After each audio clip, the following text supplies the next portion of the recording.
bud. All right. Don't give him full control. What are you doing? Welcome to another episode of the Bastard Sermon. I'm one of your three hosts, Luke Young. Cody Hucker. Seta. See, we don't. This is why we don't let Luke do the intro. I'm doing it. I did it this time. I said I was gonna go second. Yeah. See, Nice. I didn't listen to I you. will do the intro. All right. this thank time. you, Eamon. You do it. Yeah, let's give it to Eamon. Eamon, go ahead. Redo this whole And thing. welcome Redo. to the Bastard Sermon. I am not one of your three hosts, Luke Young, Cody Hucker, or Patrick Seta. I am Eamon Hill from Pigbone Comics. I'm here with Rodney Fyke from Hazzum. And Rodney, say hey to everybody. Hey everybody, how we doing? Give it up, boys! Give it up, boys! So beautiful. See, all right. That was quality. I want Better than mine or Luke's. No. It was not. It was mine. Was going to be quality. I just want to explain this to the listeners. Cody fucked this whole thing up, dude. All right, so we have the wonderful guest, Eamon Hill, rejoining us, and we have Rodney Fyke joining us on the show. And Cody goes, "All right, let's start this show. It's going to be a good time. What's your name?" Rodney Fyke. Rodney Fyke. It's Rodney Fyke. All right, cool. And then I go, it's spelled Pike, but with an F. It's Rodney Fyke. And he goes, all right, Rodney Pikey and Eamon Hill. And he's like, dude, you fuck. You can't do anything right. Luke is a piece of shit. He's taking advantage of me right now because he knows that out of desperation, I've been smoking resin all fucking day. See, I can't do anything right. I'm ridiculously high on resin, and you're just mad. I'm trying to get the black coffee to fucking kick in to get me out of this resin high that makes me stupid. And now you're mad at me that before the intro even started, I fucked his name up. That's the time to fuck it up. That's the time to be like, dude, all right, you messed it up. Okay, great. It was I'll 0.2 fix it now. seconds. It was 0.2 seconds, as if there was like some sort of intellectual black hole in your brain where it was like, it's Rodney Fyke. It's Rodney Fyke, and it just went to the black hole, Rodney, disappeared forever. what do you think about this dude? Like, what the fuck's his deal? Who the fuck does he think he is? Yeah, Rodney. Hey, who do I think I am? It looks like he just got off from a long day of work and he's waiting for his coffee to kick in. I can relate. Sitting at home all day doing nothing but watching my kids, actually, Rodney. It's been a lazy day watching children and smoking resin. He just gave you a way out, and you just went right He back. doubled Yeah, down. dude, You're I'm not like, a liar. Nah, that's not it. I'm not tired. Cody Yeah, just dude, I'm not a liar. undeniably sucks. Yeah, exactly. Nailed it. All right, Hey, dude. Cody, Constant Cody, reminders. What's Cody, happening? I love you, bro. I love you too. I fucking love you to death, Eamon. I'm so don't. happy Why to don't have you you guys back go on the kiss? show. I would would fucking, love to, I would but we're make out with separate. him. Yeah, exactly. What do you want from me? Come on, Patrick. I would fucking don't put that on the table and act like I wouldn't do it. Like I'd be Yeah, all up geez. in those bearded lips in a Well, matter of that's seconds. Cool. Luke and I have Rodney, so we'll go kiss. Hey, yeah. Okay, Yeah. dude. I got some Eamon, lips. It'll be an He active does. And a studio. beard. It's okay. Eamon, thanks so much for coming back on. You hit us up in a group chat and said I want to bring my boy on from Hazzum. Yeah, but the series that he's starting. He's starting up. He's about to drop Roadkill Rampage. Yeah. Right. You're a fucking idiot, Cody. How am I fucking You hitting? fucking suck, dude. You're so Jesus bad. Christ. Oh my Get God. in the game, Can you Cody. boys imagine trying to do anything in the middle of it? Like you trip over one word and they're like, ah, you fucking suck. You're the worst it's ever been. Shut the fuck up and let me do this. Jesus Christ. All right, let me try this again. Eamon, thanks so much for fucking hitting us up to come back on the show. We had it's Rodney Fyke from Skirt. Wow. Yeah, I know, I did it on purpose. And Yeah, sure. you're dropping Hazzum Productions is your comic book company that's dropping Roadkill Rampage, right? Can you tell us a little bit about Hazzum and a little bit about that new project that's popping up? Right on. Hazzum is a comic company that my wife and I kicked off in 2009. And we spent the first several years doing all ages comics. Flagship title is Peanut Pudding and Jelly, which is kind of a semi-autobiographical comic about my brothers and sister and I growing up as kids and playing superhero like all kids do. That's cool. Then I have another book called Pitter Patter, which this is a book about two cats in the house just being cats. And then we brought Eamon and Lish over with Arcana of Akiro. They're under the umbrella of Hazzum right now. And so that's there. And then we're getting ready to drop Roadkill Rampage. The Kickstarter's live right now. And we just passed the $2,500 mark. Congratulations. So now we're looking to unlock that awesome enamel pin. Hell yeah. 3,000. You heard that, listeners. Go support that shit. Where can they go to You get find an it? enamel pin if you get a certain amount. Yeah. If Rodney, you want to I take? believe that's. Yeah, I believe that's right. Now, if I'm misquoting, guys, you'll hear Tina coming from the background. So I'm just warning you. You got it there as your assistant helping you out? Yeah, no, that's my wife. She keeps everyone in check. She keeps us. She is producer B. We call her producer B. My other buddy Sean's wife Stephanie is producer A. Is she standing behind the camera right now, like saying, watching every word? She's actually upstairs. She's upstairs on another meeting. Oh, Actually, okay. the Cincinnati Comic Creators meeting. Eamon, she's there. Mm-hmm. Yeah. Oh yeah, I totally spaced that was tonight, even though you guys told me that.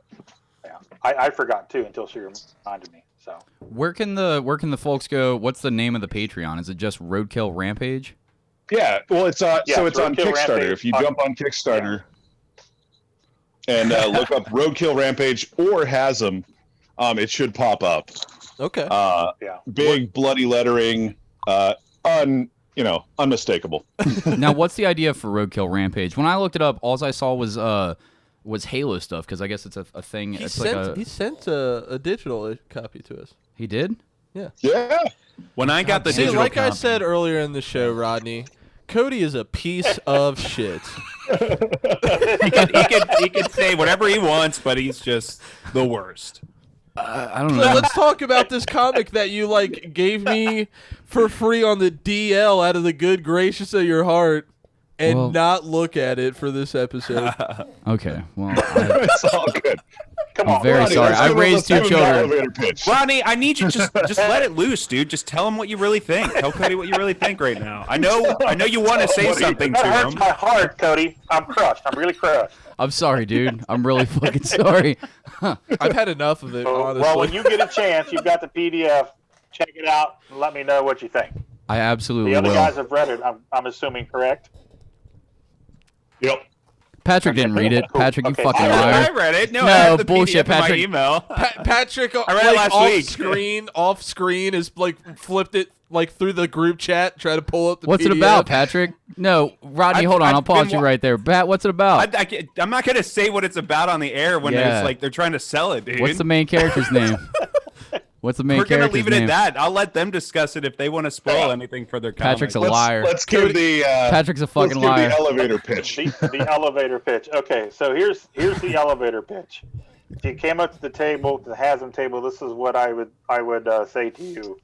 Roadkill Rampage is a story of a young couple, Ace and Tess, as they go on a drive out into the country on a nice summer day.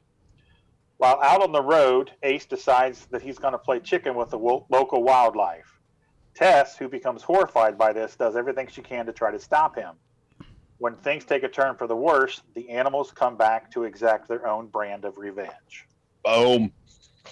Ta-da! Boom. When you I say remember when, play 30 chicken with seconds each or other, less. what does that mean exactly? Like, what are they how are they playing chicken with the animals?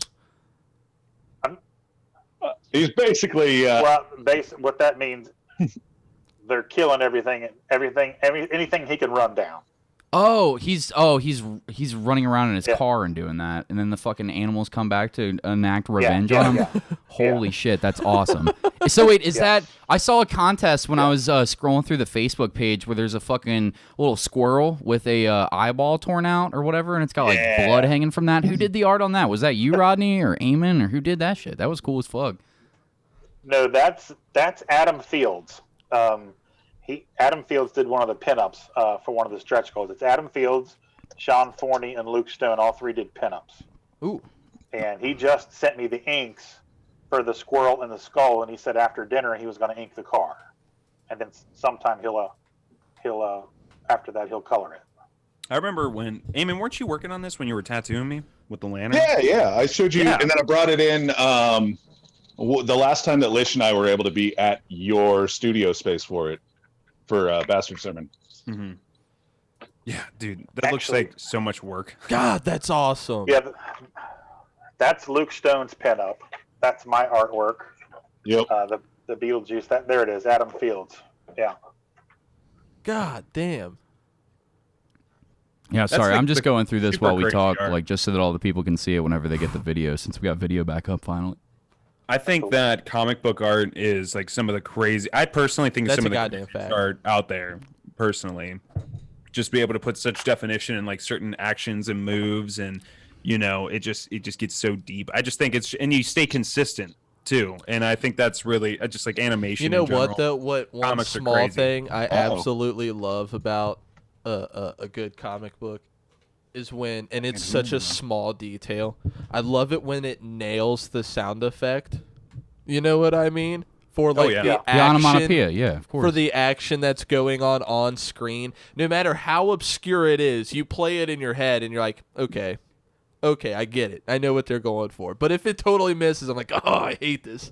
It's such a small detail.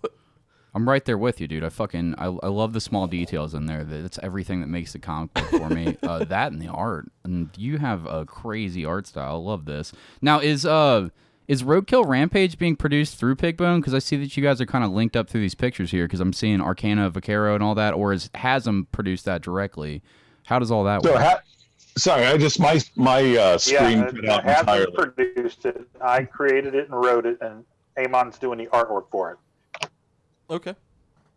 And Eamon is we brought Eamon and Lish under the umbrella of Hazzum with Pigbone. So there you can go to Hazzum.com and get the Arcana Vaquero on the website. We're just a partnership we're trying out and see how it goes, and we're trying to do the whole source point thing where you have strength in numbers and you get a bunch of people together under one flag and you appear bigger than you are, and I know exactly what you mean. You have a bigger presence at shows. We tried to do a similar thing in our early days of the podcast game with a bastard network.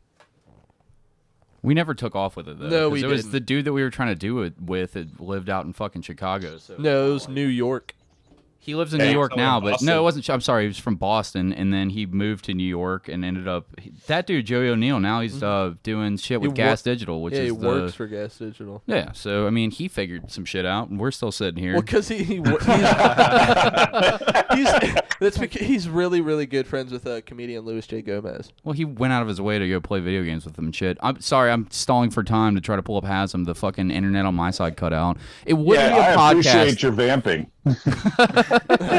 It wouldn't be a podcast if we didn't have unlimited like fucking technical issues, sound issues. I'm too high on resin. I can't find my goddamn headphones.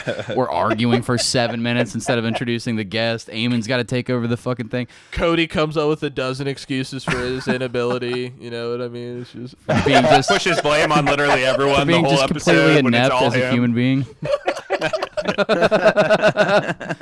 Yeah, I I'm a fucking douche. hate you, dude. Yeah, everybody knows this. We're all aware. So this story for this particular comic that you were just talking about, how'd you even come up with this story? Like, you weren't running down animals, were you? You weren't playing chicken with animals. So I was in my backyard strangling animals with fishing Yeah, rods. I actually, remember a raccoon on purpose, and I just thought it would be such a creative adventure. No, although I have ran over a raccoon before, that wasn't the genesis of the story. I have my day job is I pick up and deliver cars for a fleet company, cars and small trucks. Yeah. And I go all over the surrounding states to do it. And one particular day I was in Columbus, Ohio, which is in a perpetual state of construction. Yeah, Now that's a stuck in fact. construction traffic. Yeah, no doubt. So I was doing about 5 miles an hour, and I saw this baby raccoon laying on the side of the road, and he was dead. And he had his back to the road, and as I got up on him and came around to the front of him, I could see his face. And he was just kind of laying there with his hand extended out. And he just looked so serene and so at peace. And I thought to myself, wonder what happened to him. I wonder where he was going. I wonder who's missing him, who's waiting on him. And so my mind just started going nuts because I was like, okay, it's a young death, and young death has always bothered me because he had his whole life ahead of him. So my mind started going crazy, and I went and I grabbed my cell phone, and I started talking into my cell phone all these ideas and stuff. 25 minutes later, I had this issue. Oh, okay. So That's awesome. yeah, it's Wow. Yeah, I mean, it's just I was chewing on, what happens to them? They're 1 minute they're trying to go get something to eat or a drink of water, and the next minute they're in 100 pieces on the side of the road, or they're laying there. He had no visible sign of trauma. He looked like he was just laying there sleeping. So I mean, that's where it came from. I want to just thank you right now for validating my thoughts, because like I would just smoke the fattest of joints or blunts and like go get some food, and then I'll see like a dead animal on the side of the road, and I'll think the same thing. You know what I mean? Like, where were they going? What were they doing? Except you don't create an entire comic book out of that thought. You just like, brr, in my head, where they were going. But anyways, I fucking I have that all the time, and I chalk it up. I'm like, am I just really stoned right now, or is that a genuine thought? But that's a genuine thought. Thank you so much.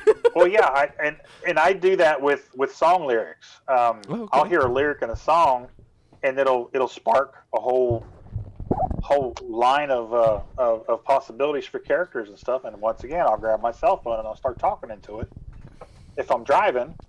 And it's just the mind is always firing, and it's always picking up stuff. It's why I have a very hard time sleeping at night, because I can't shut it off. It just goes and goes and goes and goes. I used to have like a similar thing when I would like write lyrics. Whenever I'd think of one line, I was like, oh, that's a cool one. And then I'll just be like, okay, I just got to make the rest of the song work with this one line that I came up with, or whatever. Yeah, you got to wrap everything else around it. Yeah. But back on the case of the animals, I saw this fucking video today, and it made me blow my mind about animals. I'm kind of swaying off topics of all this shit. Sorry. But I saw a video of a seal on Nature is Metal, the Instagram account. Mm-hmm. With its back legs, or like where the back flippers were just completely chewed off, and it's just so crazy to see like an animal. They know they're in pain, but they just keep going. They just keep going like normal. You ever see those photos like a zebra with like its leg is like completely shattered or broken, and like they just keep going like normal. Like they die eventually, but they just they don't give in to pain. They just keep going. Like that's all they do. Yeah, it's a survival instinct. You just keep going till you can't go anymore. I just wanted to say that I redact every like bit of me trying to argue that I was smart earlier, because I'm for sure dumb as fuck. Because listen to all you guys talk about this. For sure, my brain never goes to any of those places. I'm like, damn, that shit's dead as fuck, and then I just keep walking to fucking Taco Bell. I'm so fucking stupid. Dead ass raccoon. No, you're not stupid. You're just damn, that shit dead as hell. Look at the tire marks on his head. That's it. You're not heartless bastard, you. Exactly. You're not dumb. You're just one dimensional. I mean, to be honest, I would be too. I mean, there was like never a time where I'm like, or maybe I'll inspect it, like, dude, that one's dead as fuck. Like sometimes they're real pave cakes, like a pavement pancake. And I've done that too. I mean, I'll see a deer on the side of the road that's split in half, and I'll be like, God damn, he got the fuck knocked out of him. But for whatever reason, this time, this is what culminated from that encounter with the cute little baby raccoon. I appreciate that thought tree where it's just like it just starts as just one little idea, it just branches out into all these other ones until eventually you've got this really cool thing that came from just one silly little thought that you just didn't let escape you. You're like, this is actually profound. This means something to me in this moment, and you're aware of it. And you stopped yourself and you pulled a cell phone out and then you fucking talked into it, and then you took that and then you kept. I appreciate that you did that, because I have all those middle of the night ideas like everybody else when the shit, like when you have like a really funny idea, like something for the podcast, and I'm like, I'm gonna write this down. I fucking never write it down. I always forget. Podcast day rolls around and I'm like, fuck, what am I gonna talk about? I'm like asking Allie, like, what fun shit did we do this week? She's like, we watched Kids and you went to work all week. Nothing. And I was like, oh yeah, that's why I think hilarious. these thoughts. Yeah. Well, it's like the similar thing with like a dream, like I think J.K. Rowling, even though I fucking hate her, she made Harry Potter off of a dream or some shit, and it just turned into this whole thing. You never know where it's gonna go. But I mean, I totally feel you on the dream thing too. I remember I had a dream recently where I felt like I was getting stabbed constantly in the arm, and I'll be like, what the fuck? Like, that was so weird. And then you write down in the morning, like, oh, that could be a cool like fucking video or something. I don't know, like a story or something or whatever. And then you read it later, you're like, what the fuck was I talking about? What the fuck was I I don't remember what the fuck I was talking about. Why'd I write this down? Stabbed in the arm? What? I appreciate being able to. I got a weird one for you. This was probably 25 years ago. I had this dream. I was in space, and there was a spaceship. It was translucent, so you could see through the cockpit. It had a big glass dome in it, and you could see there was an entire family in it sitting in the spacecraft like the Jetsons. And they were all translucent as well. And they flew by me, and they stopped, and they looked at me, and it was so vivid. And then last year, I'm sitting in the studio watching Ancient Aliens, and they are talking about all these planets and aliens and shit. And then up pops this little fucking glowing alien guy that looks exactly like the dude in the dream. And you talk about the ice, the blood turning to ice in your veins. I was like, oh, fuck, that's them. That was 45 years ago. Shit. Shit. Holy shit, dude. That's wild. That makes me think of one other time. Like, you ever see the movie The Fourth Kind? You ever see that movie? No, I wanted to. It's like no, I that haven't. found footage paranormal activity thing, but it's about like alien abductions, and it's like a side by side. It's a weird film. It's side by side, like a reenactment of the situation and the quote unquote found footage of it. And there was like some parts that would just like haunt you. Like I always thought there were some scary parts to it, but other than that, it was a stupid movie. But there was like this. Was that owl the one in it. where the kid was beamed through the house? It's He was in either his that bedroom one or and he Dark was beamed Skies. through his house, and okay. That was Dark Okay. Skies, I think. Yeah, Maybe that's- I'm wrong though. okay, I might. I'm okay. not. And I've only seen these movies once. Y'all ever seen But 50 First Dates? I'm sorry. Yeah, Go ahead, but- Pat. Fuck But this guy. so there was like an owl in the movie. Like whenever you see this owl in this Alaskan town, like you know you're about to get abducted by the Greys or whatever. And when the Greys were like the aliens and shit.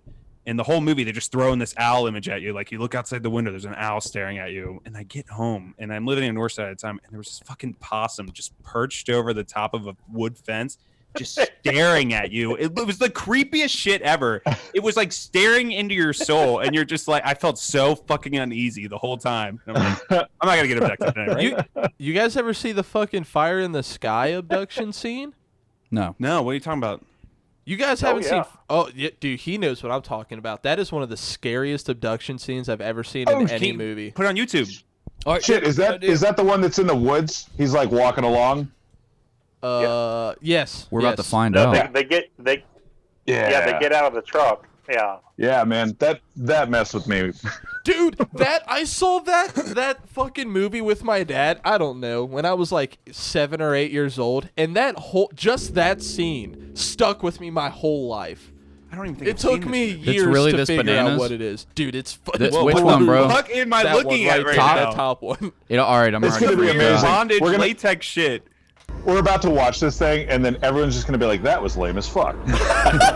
Dude, no one's gonna say that, man. All right, let's see this shit. All right. Remember to talk over it because we're gonna get taken off YouTube if not. Oh, we're not All right, so he's monetized. already We'll be in. good. Looks like someone's wrapped in a condom next to these foreskin creatures, and they're wrapping his face with the condom right now. He's screaming. He's breathing in the condom latex. He can't breathe.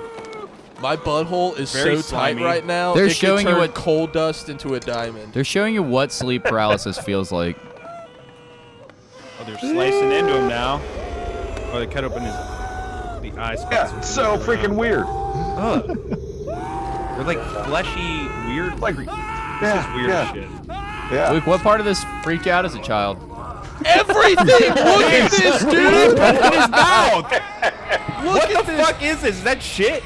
Dude, No, that's they like threw a bunch soup. of like space lube. It's like they're about to throw rob him, you know? Like, what the fuck yeah. is going on here? And they're sticking stuff in his ear.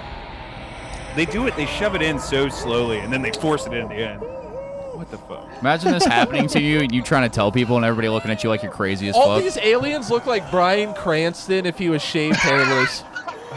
Yeah, it looks bad. And they put this eye thing no, on they're their They person. do. I'm the one who They knocks. came in his. They came in his eye. Ugh. They did. Dude, Yeah, that's it looks like they're just pouring cum in their man. eye socket. What are they about to do with that's this how you thing? get styes. Putting a big Money machine shot. there, like Money shot. ready for the glory shot. Is this the Throw Robber 3000? Throw Robber 3000. Ever heard of a bukkake? This is freaking me What are they about to out. put in this thing? What are they putting in them? I like everything. That's what aliens do. They just shove shit inside you. What's that goose meal where they shove all the food down the goose? Luke doesn't like this at all. He's- Yeah, they're fucking doing that to this person with alien gum. Luke is squirming in his chair for this whole clip.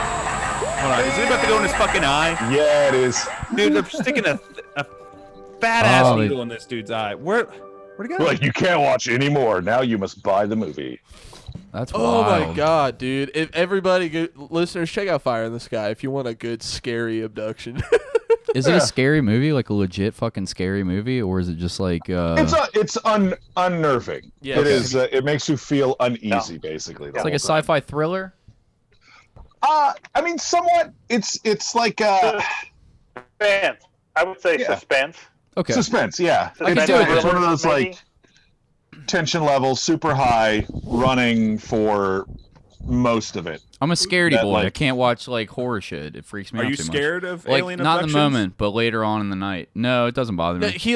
he's the guy who watches it in the theaters and he's like, that was fun, and then he like goes home and the lights are off before he's in bed. He's like, Yeah, I'm freaking out the whole Fucking time. barrel crawls Like up I'll the give you an stairs example. with You the guys ever lights see off. Mama? You ever watch that Guillermo del Toro movie, yes, Mama? Yes, Yep. it's so Fantastic good. movie. So Scared good. the fuck out of me for months as a grown man. So I don't know. Was that It's like- Guillermo del Toro? Yeah, You it's did that Guillermo one? del Toro. Yeah. Were Mhm. you worried about being like lost in the That woods? bitch was so spooky that I thought that she was in my closet or she was gonna pop up through my fucking bed because this bitch could travel in between, like underneath walls and inside. Like she'd be underneath stuff and just pop out right like an inch away from you and shit like that. Just the idea of that freaked me the fuck out all the time. You That's know, what she a was ghost so is. fucking scary looking. I couldn't get it out of Yeah. my head. You know that's what a ghost is. No shit, Luke, but they did a really good representation of a ghost specific. Like any other time that I think ghost, my dumb brain, it's how dumb I am. I'm like, woo! It's like Casper and like a little fucking sheet. And that's what my brain thinks of as a ghost. But when they depict something that well, when somebody like a master of That fucking realistic. cinema, like fucking Guillermo del Toro, the dude that has an entire rain machine in his house for his entire fucking like.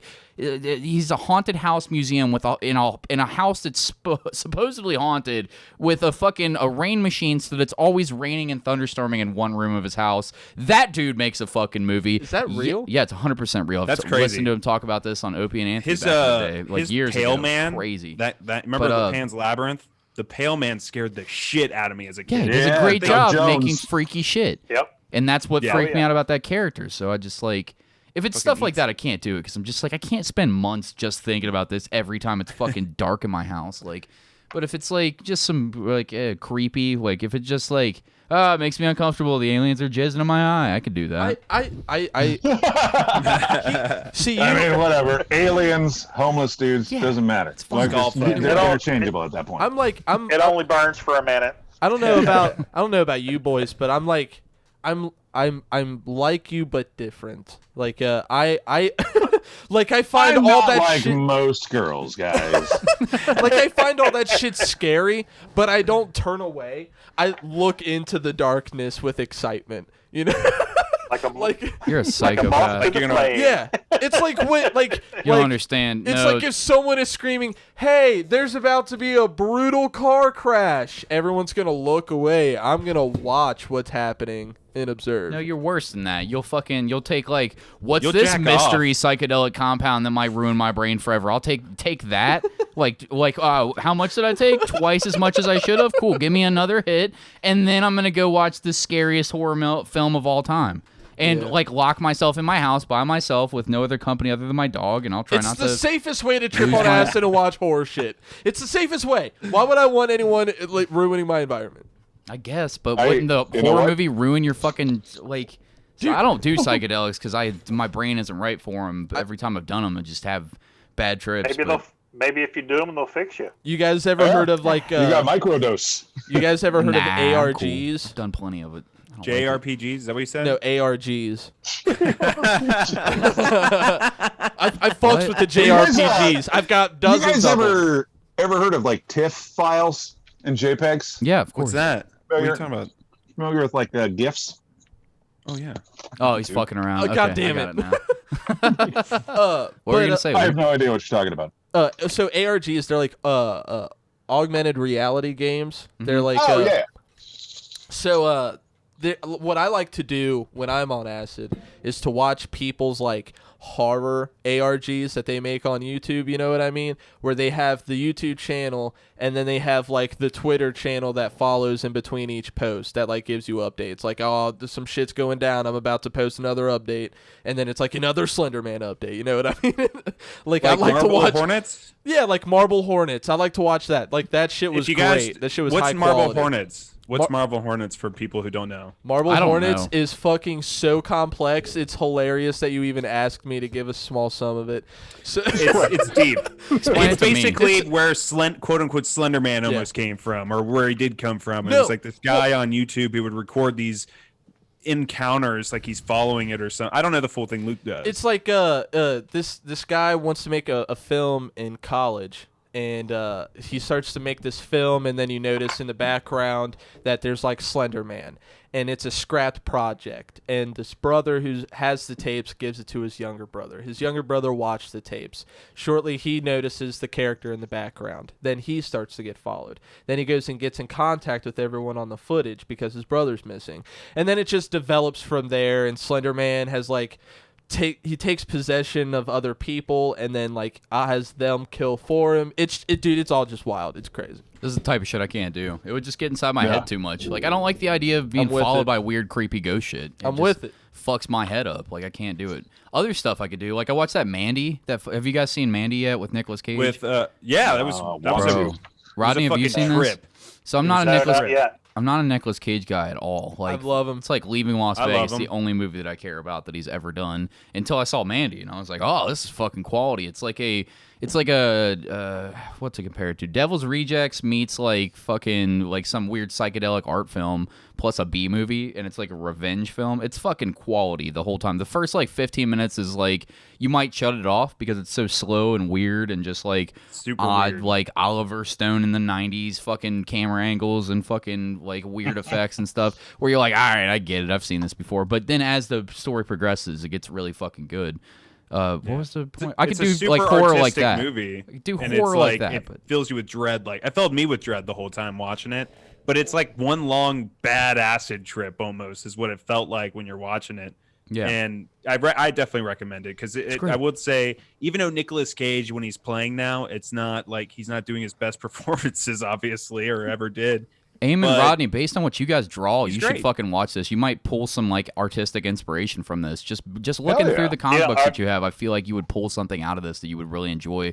There's these weird, creepy fucking hellbikers in it, like that are covered in this like slime or something like that. They're covered in like leather suits and like they're like bleeding from the face, and they drink this fucked up crazy compound that makes them like bleed from the eyes and act fucking super insane. They're riding like fucking crazy bikes. It's quality stuff. Like it's real B movie-ish, but they do it in a very, very like well done fucking.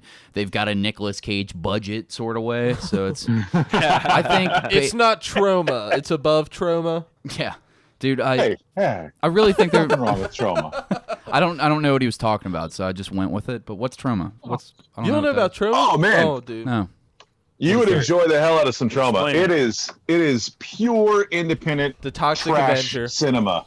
All right. Toxic Avenger, Captain Kabuki Man, friggin' Redneck Zombies, Tromeo and Juliet, Killer Condoms. Like these movies are amazing. Yeah. They're so bad. Rockabilly Vampire, like all sorts of terrible. And then the dude that started the company, Lloyd Kaufman, he's a character. He's a ham and delicious. Just amazing. All right. Yeah, dude, I'll eat this shit up. I fucking Nukem love stuff High, like this. Terra Firma. Yeah, dude. It's so good. I'll check this out 100%. Like pure B trash cinema. Rodney, do you draw from movies or anything like that? As far as like you told us your inspiration for Roadkill Rampage being the bird, or is it always stuff like that, or do you also draw from like movies or other comic books? And if so, which of those mediums? Yeah, all of them. Everything influences me. I'm a child of the '70s, so in '77 when Star Wars hit, it was over. And I knew I was going to do something, something as far as telling stories somehow, some way. The Marvel Comics. Before Star Wars and up till now, Marvel Comics have been a huge influence. Movies, love movies. Music. I had a younger brother that was into a bunch of bands and stuff, and I would go with him on a lot of his gigs and stuff. So I have a lot of experiences from stuff like that. And I was a bouncer a lot back in. You were a in the bouncer? early mid-90s. I know we're talking about beat the fuck artistic out of inspiration, people but I for need years. some bouncer stories now. We're gonna. You ever break someone's arm? Yeah, dude. What's some gnarly shit that you saw No. as a bouncer? No. You ever kill someone? Whoever could. No, but I will say this. I stopped bouncing for the same reason I stopped driving a cab, which was I had a gun put in my face twice Oh. in less than a month. Oh yeah, fuck. Wait, that. why? What I happened drove a both cab times? too. You know That's what? crazy. I think that's fascinating. Yeah, I drove a cab for 6 weeks. I had a gun in my face twice in 6 weeks, and I said, "Fuck this! I'm finding somewhere else to make some money." Yeah, were they no just trying to way. rob you, or were they like Yeah, threatening you? tell Or us what Yeah, was more. it? yeah, that's what it was.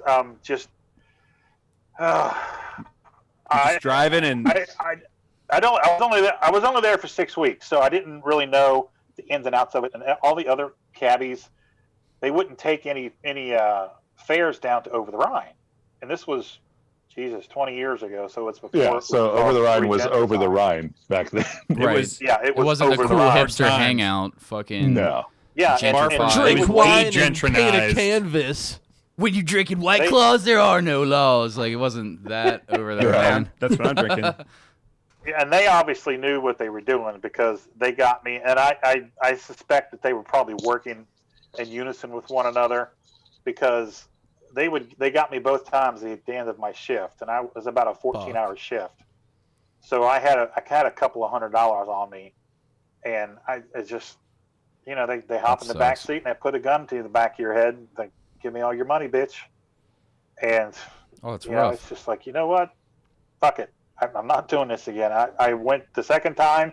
I went back to the headquarters, whatever the fuck you call it, and I turned my car in and I said, I'm done.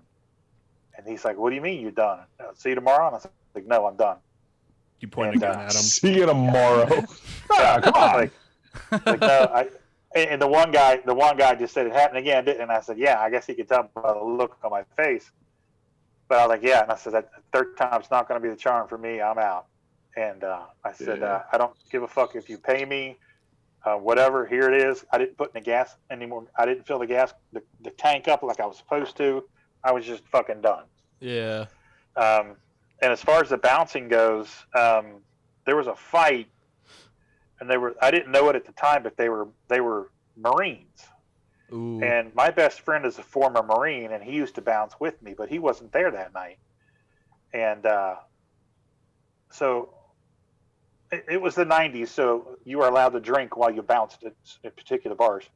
So I was drinking, and I kind of worked stage security for the menus, and I would work the floor and stuff. Well, this big fight broke out, and all these tables flew everywhere.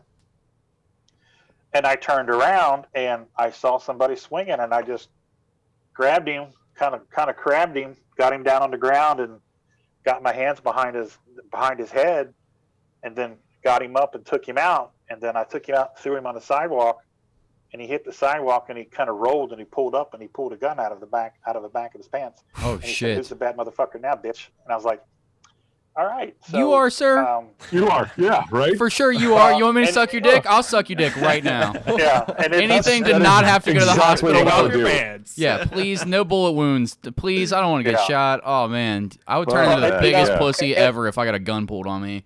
And Did you throw him through like a window or something?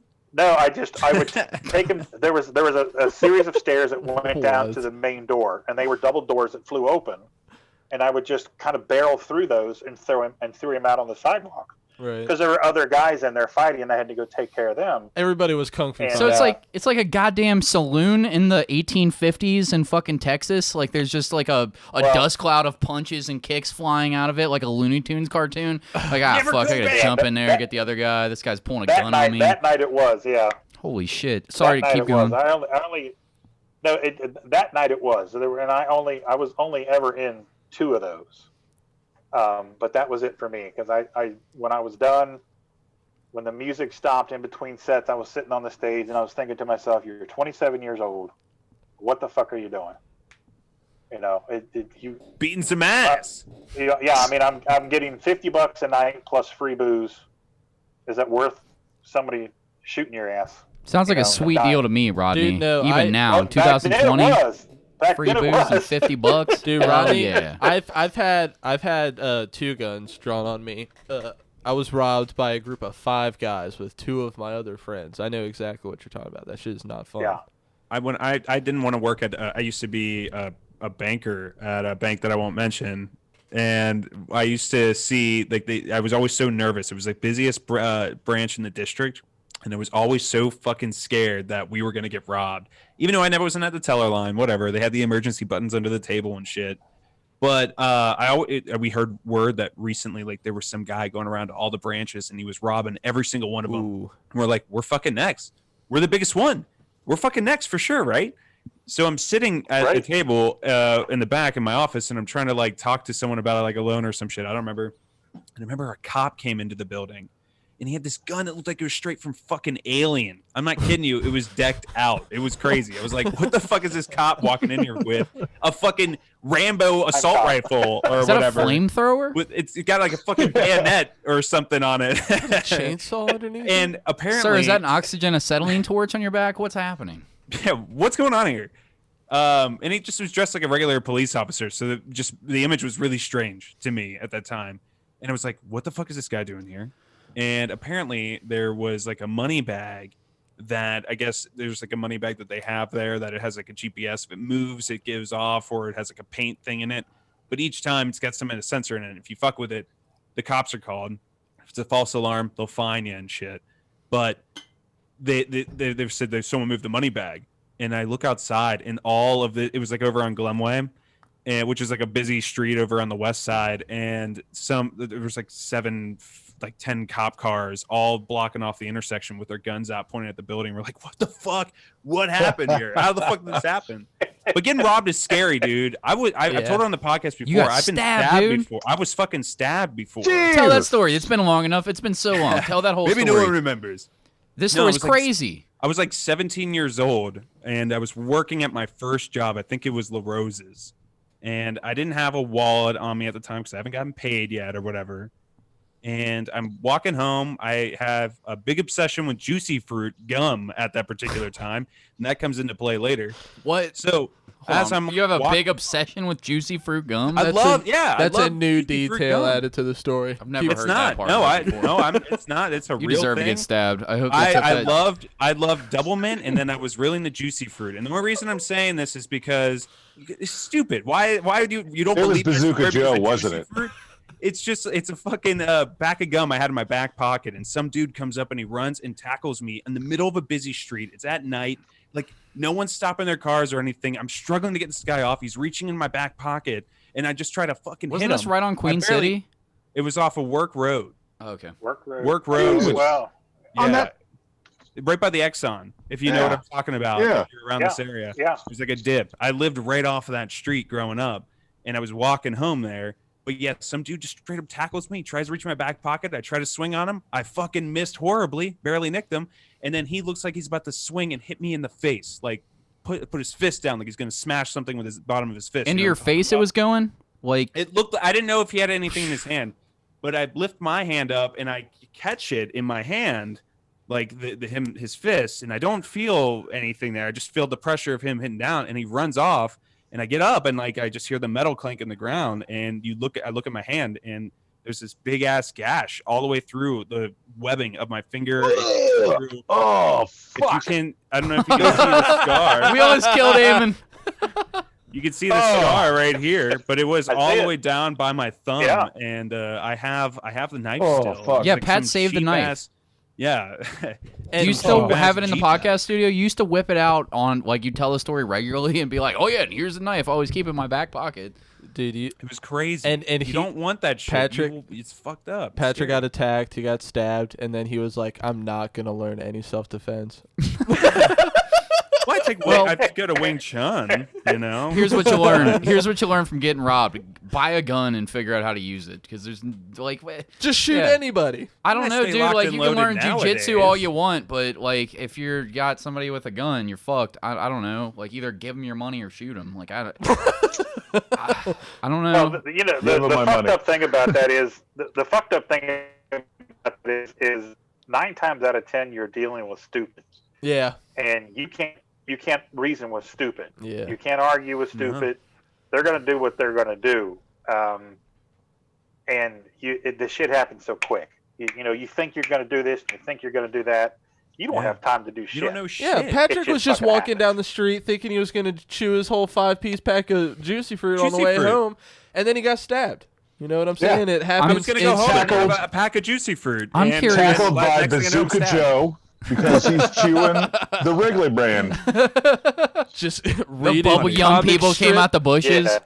Like, listen, Good Wrigley work, boy, you're gonna pay. Give me all your fucking juicy fruit, bitch. This is Fuck Shoot that us. shit. Bazooka Joe. like, Stab right to shoves the hand. Cotton candy flavored bubblegum down your throat. Like, eat it.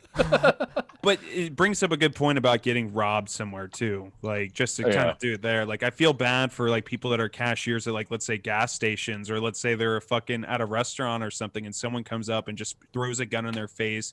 It gets really shitty with them, and they're just expected to, just face the public dude. like that. It's Dude. just- I think that's kind of It's crazy. insane. I was at a country kitchen in Duluth, Minnesota, and it's a country kitchen's like a Perkins. I don't know if they have them here or not. They had them all over in Duluth. They do. Yeah. And a dude with a box cutter and gym socks on his hands is robbing the cashier. Like, I'm talking to my friend with my back turned, and I'm just like, I don't know, like, whatever, talking about some theater shit. And my friend Devora is just like staring over my shoulder. And I was like, what? And I just like turn around and look. And the dude's like face to face because I'm still talking. And I just turn and see this dude like staring at me, the only person still talking in this situation, because I'm oblivious. So he gets away. The cops come. They take my statement. I'm a little not in the right state of mind. And I'm trying to remember shit that I can't fucking remember. I can't remember my birthday. And I don't like talking to cops anyway. So it's like, so You, they're like, like, well, would you sweat be like able crazy? to? Yeah, I look if they hadn't Sure, you're known right. that the guy ran off, they'd be like, this is the guy. and He's still pretending here. to eat Get him, dinner. boys. Yeah. You look guilty. I'm guilty of hating you. I'm sorry. Yeah. The bald bearded Guys, you've giant always with just given me tattoos so much- all over him. Yeah, it's for sure him. Shoot. Just shoot to kill now. Yeah, that guy, murder him right on spot. So no, I'm wearing this. Oh man, I was really into. Here we go. This is going to be shameful. I was really into rockabilly at the time. Nothing shameful I about had it. hair, I love and I dressed like head to toe like fucking Reverend Horton Rockabilly? Heat. it. He's got Yeah. an Arkham's Oh, yeah. t-shirt on. I You have, like, feel your it. hair I had like Slicked up and a greased and shit? western. Oh, absolutely. Back when I had hair, it was piled high. You did man. the Big Elvis? old triangle sideburns and yeah, dude. I'll find a picture yeah. for next time we're together, and I'll show you. You gotta bring a picture. What was the You shirt had though? your Brian Setzer going on? Oh yeah, it was ridiculous. So I'm wearing this western shirt with like the pearl snaps, and the back has a big Cadillac on the. Fucking sick. just I wish I met you across the back. at this time. Can you dress Yeah. like this? Can you fucking dress like this to the next podcast? I need pictures of it. trying to pull out some. I've got them. I will bring them. I promise. Keep going. We keep interrupting you. I'm sorry. And he's like, "Do you think if you saw the guy, you'd be able to identify him?" And I was like, "Yeah, of course." Thinking that because all I know about this shit is from TV, so I'm like, "Oh, we're gonna go down to the precinct. I'm gonna be behind the two-way glass. This is dope. It's ABCD. Yeah. They take me to a well-lit BP parking lot, pull up in a fucking police SUV, get out, and they're like, "All right, come with us." And there's the guy just standing. And the whole time that the cop's walking me over, he's like, "Don't make a move, yes or no. Do not let us know until we get back to the car." And he's just like, I was just like, "Oh, okay." Okay. We get back and he's like, "Is that the guy?" I'm like, "Yeah." And it's like, "Well, good. We just didn't want him to know if you had seen him or not." And I was like, "It doesn't matter. I live in this town and I look like this." Yeah. If he wants to find me, he'll find me. Yeah, I look pretty cool, right? Giant red flag walking around. Like, what are you talking about?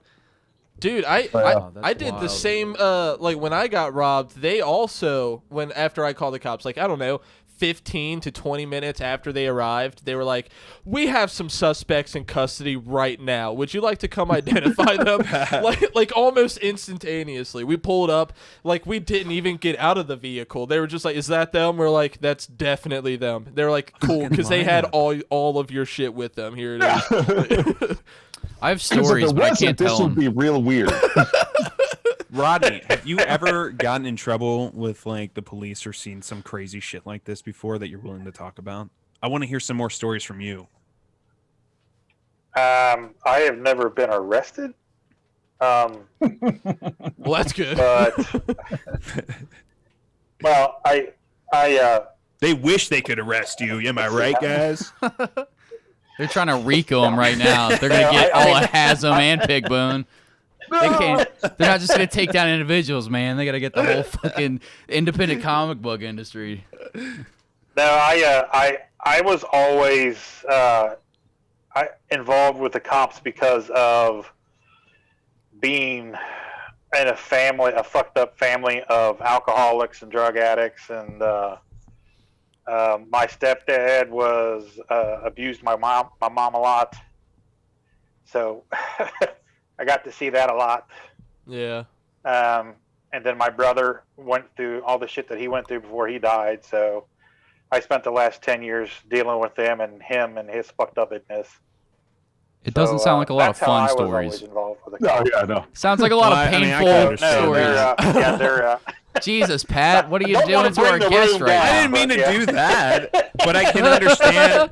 I can understand what he means. You know, like I grew up. I had a similar situation with like police and like my mother at the time. God rest her soul. But I mean, I totally understand. It's like it's a dark place. You know, you mean you have these stories, but like, is it something I really feel comfortable talking about, or is it something that isn't part of, you know, would just bring everybody down? I understand. Well, I think it's crazy. For sure. The female character in Roadkill Rampage, Tess, has a lot of my mom woven into it. Because my mom was a very strong person. She was street smart. She wasn't book smart. So she had to put up with a lot of shit because she had 4 kids. Mm-hmm. And consequently, she had a lot of shitty men in her life. She made a lot of bad decisions with men. She never had substance abuse, but I think she had a codependency thing. And she was the victim of their bad decisions, and us being the kids in the household were victims as well. Yeah. So as the issues of Roadkill Rampage continue on, that theme will be woven through those issues. So this is going to have a very, very personal, like deep connection to like part of like things that you've experienced yourself in a way. Yeah, absolutely. Most good things do. Does it make you feel a certain way writing it? Like, do you feel? I'm genuinely curious. Like when you have to intertwine these like dark things that you can empathize with, like, do you have to be in are you in like a dark space when you write this shit like ever? Or are you like no, this is like exciting, but I just feel like bringing your personal life into that would make me feel like if I was that situation, I'd be like, you know, I feel like it'd be really, really deep into it and make me feel a certain type of way. I don't know if that makes sense or if tell me. It totally makes sense. The number one rule of writing is write what you know. Yeah. So the way that I grew up, I know that very well, and it's always there. Those feelings are just under the surface. So when I tap into that to write, it's not painful, but it definitely influences decisions when writing.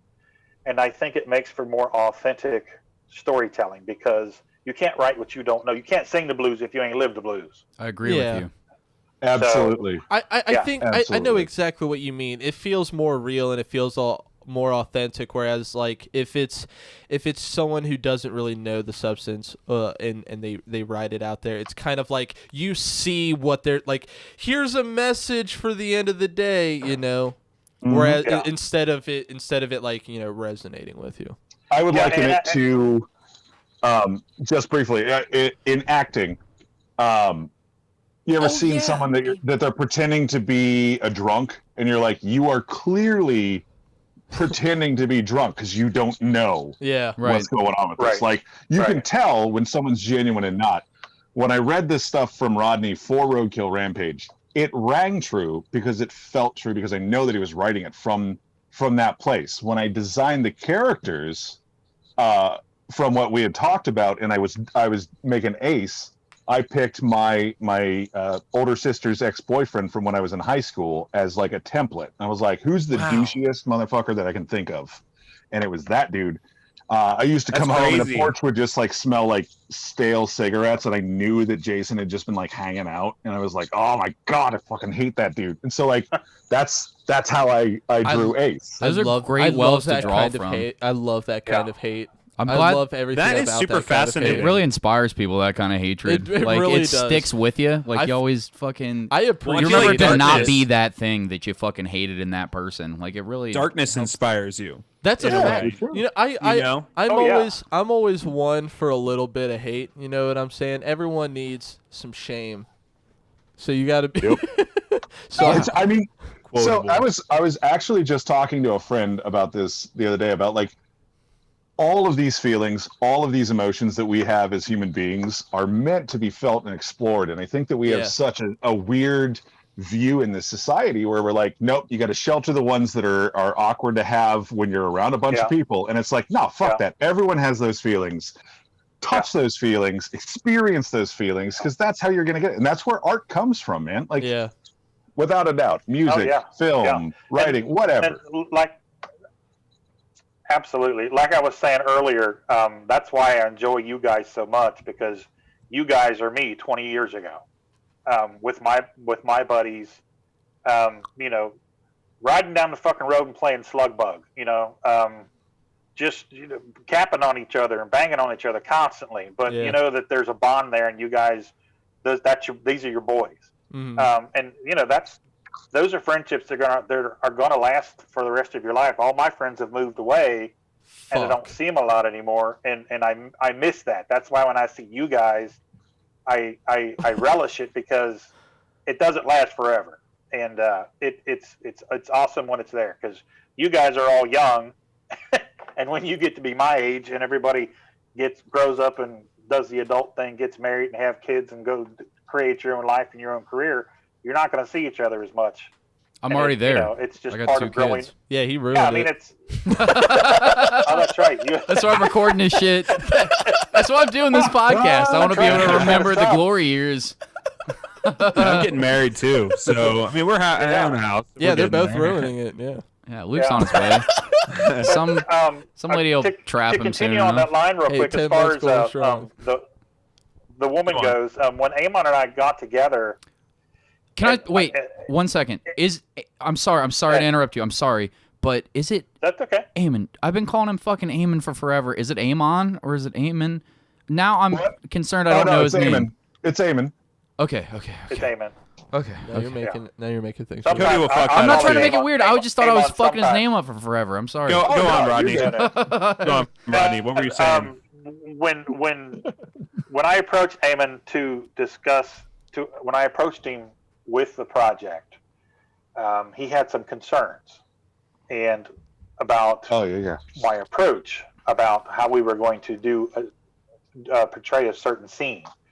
And the two of you that read it know what I'm talking about. And Eamon asked me how I wanted to do that, and I told him that I was a big fan of Alfred Hitchcock, where less is more, where you leave the imagination. Most of the guesswork up to your imagination, because your imagination is more powerful than anything that you see. And Eamon was like, right on.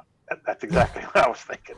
Oh yeah, for sure. That's why. Because, I mean, we touch on some really sensitive things, and especially, you know, coming up in the next issue too. But like, it's if it's not handled with the proper respect that a scene like that is owed, it can come across as very exploitative. Yeah. I have So actually it's have like- a Do you question remember based the- off that. Do you remember the in Clockwork Orange where he breaks into the weird lady with the dick sculptures in her house or whatever, and he smashes her face with the dick sculpture at the end of it, and it goes to the painting? That's what he did. That's what Kubrick was doing with that painting being inserted in there, was to leave it open. Yeah, for man. Because there's nothing. Absolutely. I mean, you could put that brutal imagery out there, and you could show it to people. Sure, you could fucking make it look as brutal as it, but Or it's you can almost. insinuate that he was killed. Well, no, it's more so that like that he was killed either way, but with certain brutal imagery or like fucking like rape stuff or any of that like really horrific, awful shit that's in like different artistic mediums. It's almost like they're saying better to leave it up to the mind's eye, because what your mind's gonna create out of that scene is gonna be more startling and horrific than anything that you could fucking draw or put out there. And like Eamon said, it could look fucking. Is exploitative a word? Is that a word? Exploitive? Yeah, I mean, Whatever it is. I When say he's it. exploiting When you people. pronounce it right, it is a word. You fuck. Fucking idiot. Man. Why do you hate me? What, Luke? Why you're so nice to me all day? You we just turn make this it fucking so podcast goddamn on, easy. and you're a cocksucker to me the whole time. What is He it? said, it says it with love. You know? Jesus, so harsh to me. It's hurting my feelings. No, okay, I don't just have any means he feelings. loves I you. drank those away years ago. What were you gonna say, Pat? I was gonna say, can I talk about like some stuff that was in the comic that you were drawing at the time when you were tattooing me? Yeah, let's we'll leave the very ending of it. Like, let's not like keep the spoiler out, but the rest of it go to town. But Well, there was a scene. I'll let you lead with this, and if you want to talk about it, we can. If not, whatever. But there was like a scene that you were drawing at the time that made you feel uncomfortable to draw, but you did your best to capture. Do you know what I'm talking about? yeah, I'm trying not to be- absolutely. Can Yeah, you talk that's- about that a bit? Yeah, I mean we can. So I mean, If it's too spoilery, let's just skip it. it's not super spoilery. So the date turns bad. In the worst way you could imagine it. Oh yes. We'll say it as that. And when trying to depict an assault, you don't want it to feel like, look at this. Yeah. Like it has to feel hurtful. It has to feel like you should look at it and be like, oh my God. Not like, oh. And so it was a very delicate balance. Rodney and I talked a lot about that page and how to represent that and how to explore this theme, because I mean and not to get like super serious again, but It's fine. yeah. Let's get there. That's all right. Yeah, like We so can do like that. if Rodney's I know looking at you more- like I you better know- not fucking spoil this shit. Eamon. No. I Sweat on his Bounce your brow. way out. yeah. It's interesting because the squeezy toy. Eamon and I talked about that, about how I told him what I wanted to do during that scene with the squeezy toy, and how it inflates and deflates, depicting what's happening. Right. So that's kind of symbolic, but you also see it at the beginning of the story in the store. Mhm. She picks it up, and you also see it at the end of the story. So it's It rhymes. symbolic all the way through. Yes. Yeah. It's the common theme all the way through, and it represents something different in each scene. It's like a little Easter egg, kind of, in a way. Well, it is, and it's also this, and yeah. it's if you know, I'm going to stroke Rodney's ego here a little bit. Stroke his dick. It's okay, or either one, you know, whatever. Go on. One at a time, Eamon. so- Ego first. So it's a really brilliant use of imagery, because that little stress toy, and people that are listening, it's that kind of weird crash test dummy looking dude with the bug eyes, Yeah. and you squeeze Yeah. him and his ears Yeah. pop out and his eyes pop out, and it's a roadside attraction, child innocence souvenir. Yeah. And to use it to represent what is going on in that scene. Mm-hmm. I think is like as soon as he brought that up and we talked about that, I was just like, yes, okay, this is going to be pretty impactful. Yeah. Yeah. And so I mean, it's. I remember you talking about it when you were tattooing me and like how it was, and like when you sit down and really think about the art. And I didn't want to bring it up unless I didn't want to spoil anything for anyone listeners at all. So I wanted to make sure you're I didn't touch on anything without. I didn't want to screw anything up.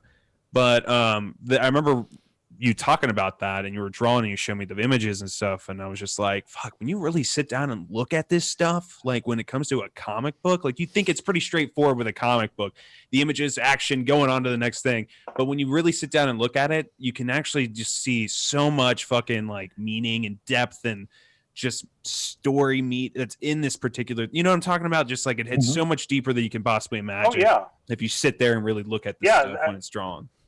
And Eamon and I were talking. I'm sorry, I keep saying Eamon. I'm sorry, dude. I didn't mean to do this. Yes, I'm so sorry. I knew this was gonna happen because I'm like, sorry.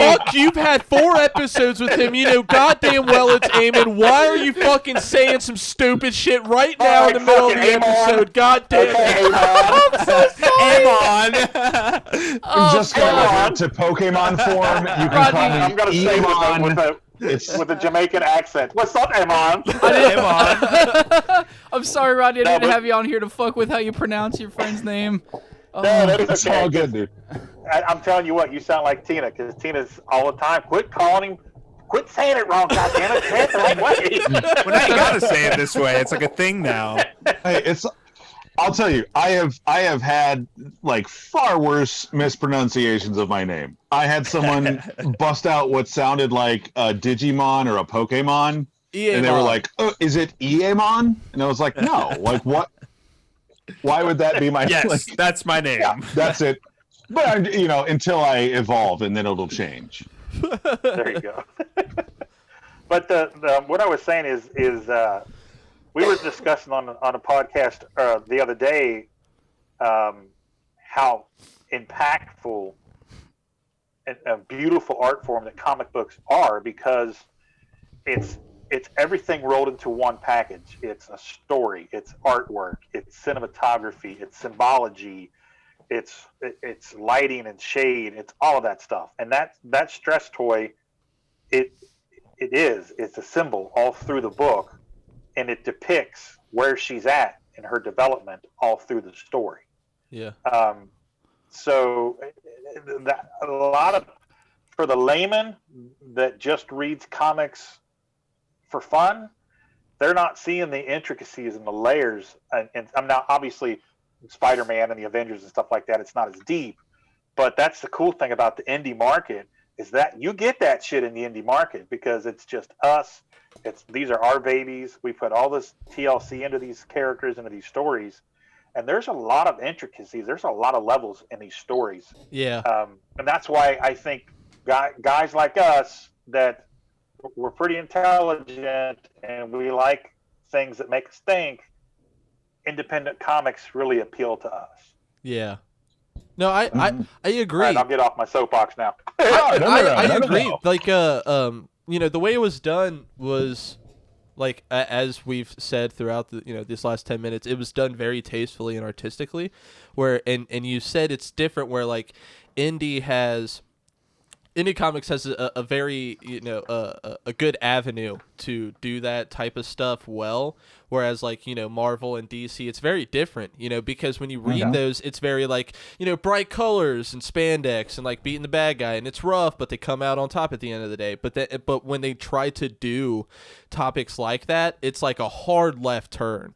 It goes from like the first like 10 pages of this 17-page issue is like the hero chasing the bad guy, and then some really fucked up happens to one of the girl members of the team, and then it segues into an outro for the issue. It's super weird, and it's thrown in there at an awkward place, unless it's something like a graphic novel that was pre-planned, like Killing Joke. You know what I mean? I enjoy the all your guys' intellectual moments in comic books, but luckily for the dummies like me out there that aren't just for the dummies that steamroll conversations for dumb shit. No. It's not dumb shit. It plays into what we're talking about exactly. I'm just tying it into our dumber listeners that have the same fucking stupid brain as I do. Yeah. That just like don't dig deeper onto a topic. I appreciate that you guys are. Appreciate the wells that you guys are drawing from and the ideas that you guys are connecting. But Eamon's artwork lends to a crowd of dummies like me that just like, oh fuck yeah, dude, look at that cool shit. I pulled this out from one of the Arcana Vaquero things where he's got a dude from a preview ripped to goddamn pieces on a tree, just completely. I don't know how well you could see it in the thing, but it's badass. I'm holding it up for the YouTube people. There's shit like that keeps like, yeah, you're gonna have a best of both worlds. You got all your creative ideas in there. You've got all your thoughts, and it's really well processed. But then there's fucking artwork like that to fucking help the dummies like me stay paying attention. Just to sidebar again on that same image that you just showed. My favorite bit of detail on that page is his toe popped out of his sock. Because I just felt like that would be the most uncomfortable thing. To be like, dude. As you're dying, and you're just like, oh, fucking seriously? Like, there's a hole in my sock, too? I like that the tree branch goes through his head, and his hat is just, like, fucking perched on that little tree branch on the top of there. I like to imagine his toe was already out of that sock hole before he was fucking impaled. You know what I mean? Yeah, this is fucking gnarly, walking around with his toe out, just getting that nice breeze. Yeah, just and then it happens, and he's like, fuck! Now I feel weird. Fuck.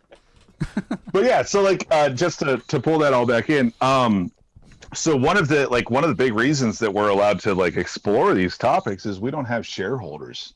Yeah. Like, I mean, no matter what, Marvel's owned by Disney, man. Yeah. Like, you can explore certain topics, but you have to explore them within the parameters of what they think is tasteful. And that's not even saying like handling it in a truly tasteful way. That just means like, this is what we have defined as what is acceptable. So you can tell this story about racism or sexism or assault or whatever, but you have to do it within these confines. Have they ever done? So a lot of times it feels really cheesy. Yeah. Yeah, and they're operating under the Comics Authority Code.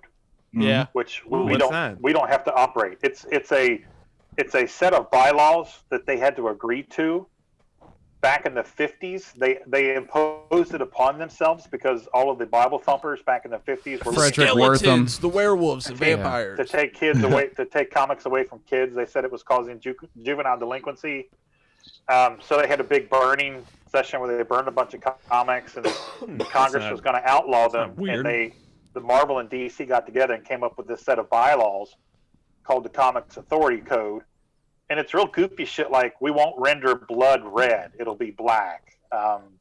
We won't put the name devil or Satan on a cover. Just real stupid And then shit. DC was like, we're just going to beat this 12-year-old to death with a crowbar. Yeah, right? That was later. No, that was fucking years later. No. So they stopped doing the Comic Code Authority whenever they just decided when fucking Stan Lee was like, I'm about to quit Marvel. And he was like, fuck it, I'm just going to start writing the books that I want to write and fuck the code. I don't care if we get approved by the code. I think Image probably was the demise of the Comics Authority Code. The complete demise. Once they were like, Stan Lee definitely did start it off with those stories about this is what I was going to ask before was who was fucking Green Arrow's sidekick that became a dope fiend? It was Red Bucky, Arrow, Speedy, Killer Croc. Speedy. Didn't Speedy get addicted to heroin or whatever? Yeah, and then did. That was an anti. They didn't get the code's approval. Issue. Well, I mean, if we're talking addiction, Iron Man was a huge drunk. Yeah, so they did all that shit. I mean, they broke away from Ant-Man beat his wife. Have they? Yeah. But since Disney acquired Ant-Man beat them, his wife? Mr. Fantastic neglected his wife. before Paul Rudd's character. No. Wife. That's Scott Lang. That's Scott Lang. We're talking about Pym. Scott Lang Ant-Man. There are two Ant-Mans. Hank Pym beat his and wife. He was Yellow Jacket at the time. He wasn't Ant-Man. Oh, that's right. The worst of his alter egos. It was Hank Pym, not Scott Lang. So Michael Douglas's character was the one. I can picture that. I can picture that now. That's just because you're picturing Michael Douglas. Michael Yeah, Douglas just Douglas beating the fuck looks out of like his wife the in a guy- Yellow Jacket outfit. He seems like a wife beater, just in all of his characters. You just dig that sexy coif of hair. Don't lie. He'll beat the shit out of you, though. I was gonna ask, since Disney acquired them, do you guys ever remember where they brought any of that shit back? Where they turned was fucking Stark an alcoholic in the beginning of the Iron Man movies, or did they ever go Iron Man for 2. it? Like you were saying, like Disney owns it now. They didn't always, but Disney owns it now, so they can only kind of just barely scratch at the surface of that crazy shit. But can they got ballsy ever? I mean, I feel like there's elements of it. They've never done the full on look at Tony Stark hating his life, staring at himself in the mirror as a raging alcoholic. Yeah. But it's through it's there in the character, and I think that's honestly probably a little more Robert Downey Jr.'s doing than the writing. I think that's who that dude was. I mean, he was a fucking coke fiend for forever. He was a goddamn degenerate. Yeah, and the other thing too is the reason they didn't tackle that subject was because they were telling the Infinity War story, which was so all encompassing. They didn't have time to delve into that part of Tony Stark's idiosyncrasies. In Iron Man 2, he was drinking a lot, and then Iron Man 3, he dealt with PTSD. I know in Iron Man 2, what's his name? The fucking War Machine. War Machine and Iron Man got in a huge ass fight, and it was because they were trying to take. War Machine was trying to take control of Tony because he was losing his fucking. He was in the suit during a party or some shit. So I think they tackled it a little bit, but that's the farthest they could go with it, Right. Yeah. They just, and I feel honestly, you're right. And I feel like honestly that's probably the best way to do it in a film, because it's not a series where you can take the time to again treat that subject material as delicately as it needs to be done. And I don't mean let's not offend anyone. I mean that's a complicated story. Yeah. And you're not going to be able to knock it out and have them fight, whatever the Whiplash. extremists or whatever was in the third one. But the quote just the bad writing of that movie, or Well, I also think the funny thing is go ahead. The funny thing is what the people that don't read comics, what they don't realize is that story of Tony becoming a full-blown alcoholic, that took 6 fucking years in the comic book to tell. Yeah. I mean, the whole time I was in high school and part of college, that story was going on. Yeah. So to see them touch on it a little bit in 2 and 3 was cool, because I knew they weren't going to be able to do the whole thing because they had too much to show. But and if they really want another hit, they should really do an Iron Man story where he does go down that rabbit hole. Well, how did he become an alcoholic? Do you remember? I've always been curious. What the fuck happened? He was a prisoner of war who saved the world multiple times, facing unmeasurable threats countless times. I'm sure the stress got to him. Me too. That's why I'm an alcoholic. He was a billionaire playboy, so he was always at cocktail parties and drinking. Yeah. And he was always trying to live up to his father's expectations.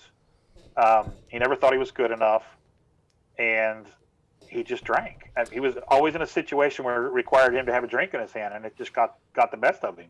They had to make Go ahead, Luke. Sorry. I also feel like unless they're going to do a story route where they make that this is a part of who he is, you know what I mean, like a movie or a project to it, it doesn't really need to be brought up, it was brought up in a great way, the way it was in the second and third one, because it's now that part is over, that's not really who he is anymore, aside from the passing joke or remark about him being a recovering alcoholic, or the occasional times where he turns evil and he starts to drink wildly, and then he becomes good and he's just sober all the time now, he didn't just fall off the wagon and have an issue or anything. Now because of the movies, he's Mr. Marvel. He's every Joey bag of donuts that just reads comics, casually. Iron Man's the fucking hero of that whole conglomerate of movies. When he died, and when Spider-Man died, grown men wept in that movie theater. Yeah. Yeah. Dude, those movies were fucking crazy. Like, they have some serious time on it. I feel like, let's get into it real quick. I feel like the movies that are about to come out in Phase 5, I bet they're going to be delayed again. Unless, like, fucking Black Widow gets put out on Disney Plus. Like, I think Disney Plus tried to put Mulan, the live-action Mulan, for $30. How about fuck that shit? You'd give me Black Widow, though? Yeah, maybe I'll pay $30. I don't. You know what, man? Black Widow deserves a fucking audience. Taskmaster. No, she doesn't. Taskmaster is why. Dude, Black Debate Widow it. Go back and is- forth. Luke, Eamon, now. Yeah, let's hear it. I thought I read where they moved the release of that for Memorial Day of 21. Oh, Okay. really? Okay. Yeah, I think I saw that somewhere. Still though, I want to see the man. I want to see the back and forth. Eamon, 2 minutes on the clock and go. 2 minutes on the clock to explain why I love. Okay, Go. Why does she deserve it, dog? A Black Widow film is going to involve Daredevil. If it's going to involve Daredevil, it deserves to be on the big screen because I'm tired of seeing Daredevil on a small screen, and I want them to get into that weird romantic relationship between the two of them, and then we can explore all of her crazy, seedy stuff that she gets into, where she's like ultimate brainwashed and trying to murder him. I'm all about that. With Ben Affleck. Wait, it's still Eamon's time, you cocksucker. Keep going, Eamon. Honestly, that's what I got. Because then you can bust out Stick and have Stick fighting Black Widow. You can have like ninjas galore. Think about that. Now, Luke, without speaking to him Sprinkle in how some you Electra. speak to me and calling him a fucking idiot for 10 minutes He's before a you man. answer him. 30 He's a seconds. man of honor and dignity. I would never talk to him like that. You're a piece of shit, and you will be spoken to as such. Anyways. Oh, you're such a little freckled Anyways, cunt. Keep going. I just want to make this clear. Did you say that Daredevil is confirmed to be in this movie? No, I'm What? saying that he should be. Oh, okay. Okay. Well, anyways. I love I Daredevil. wish. Oh my god, if he was favorites. confirmed, like She's got I like hope they get the Daredevil actor from the TV show to be in the movies because he I just think- did such a good job. Charlie Cox. I Yeah. think Charlie Cox. Yeah. don't you do it. I want to see more of his cocks on the big screen. I You want just to see some more Cox? Is that what you're saying? Yeah. okay. Whip it out, Rodney. Let's see it. Let's see Keep your it going, cock. Wow.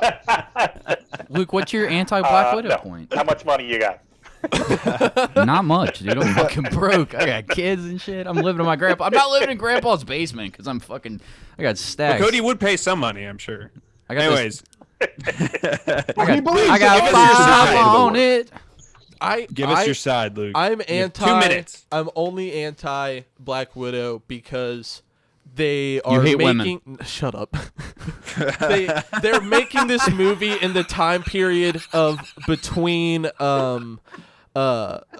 Infinity War and the Endgame. So so we know she's going to fucking die. You know what I'm saying? But we also know the Earth is fine when Captain Marvel finds the escape pod and brings it back to Earth. So we know she's gonna live. Just to fucking die in the next film. Was it really that funny, Patrick? Jesus I don't think so, but It's the whole point. I like is that he keeps going. He just hates women. Good lord. I was gonna keep going, but Luke I would have just- I fucking think- slapped me in the dick. So I No. I think if they were gonna do it in an earlier period of time where they could do some stuff like that, like really show why she was called the Black Widow in that universe, whereas now she's like Avengers mom. You know what I'm saying? Yeah. Like if we were to see raw Black Widow with some earlier film developments, then I'm in. But we're seeing it between Infinity War and Endgame, and we're seeing See, it I with, didn't know. It's a bit- otherwise, because I'm right there with you. Because I thought we were going to see some like KGB shit from her, and then like when she comes to San Francisco and like fuck shit up as a villain and hero. Like Why I don't they do know. that? Why don't they do the Yeah, setup that's for how they her? should you have would done think. You would think. Right? What Are you happened in sure though this Budapest? movie's not out? How do you know that's not gonna happen? How are you so Just sure, gonna Luke? swerve everyone and do it that way. Luke, how do you know Because this? of the timeline, you idiot. Who's your inside guy? Yeah, you're telling me they can't do prequels within this timeline? Not if it's a woman. Why would they Right? set up a movie in the future for the Right, first Luke? installment just to take it back in time for the second and third installment? That doesn't make sense. I don't know. Didn't they do that with Well, fucking it's- Captain it's- America fool. What do you mean? Yeah. No, it went from the It's past to Marvel. the future, dickhead. Yeah, you're right. Yes, and they could do that. They could go from the past to the present with the Black Widow movie. They could be like, here's her setup for half the movie, and now we're on to the fucking You're normal not hearing timeline. any details. They didn't start with the Captain America movie. That wasn't the first one out. Anyways, Otherwise, nobody would have goddamn watched any of them. I can't. You can't argue with stupid.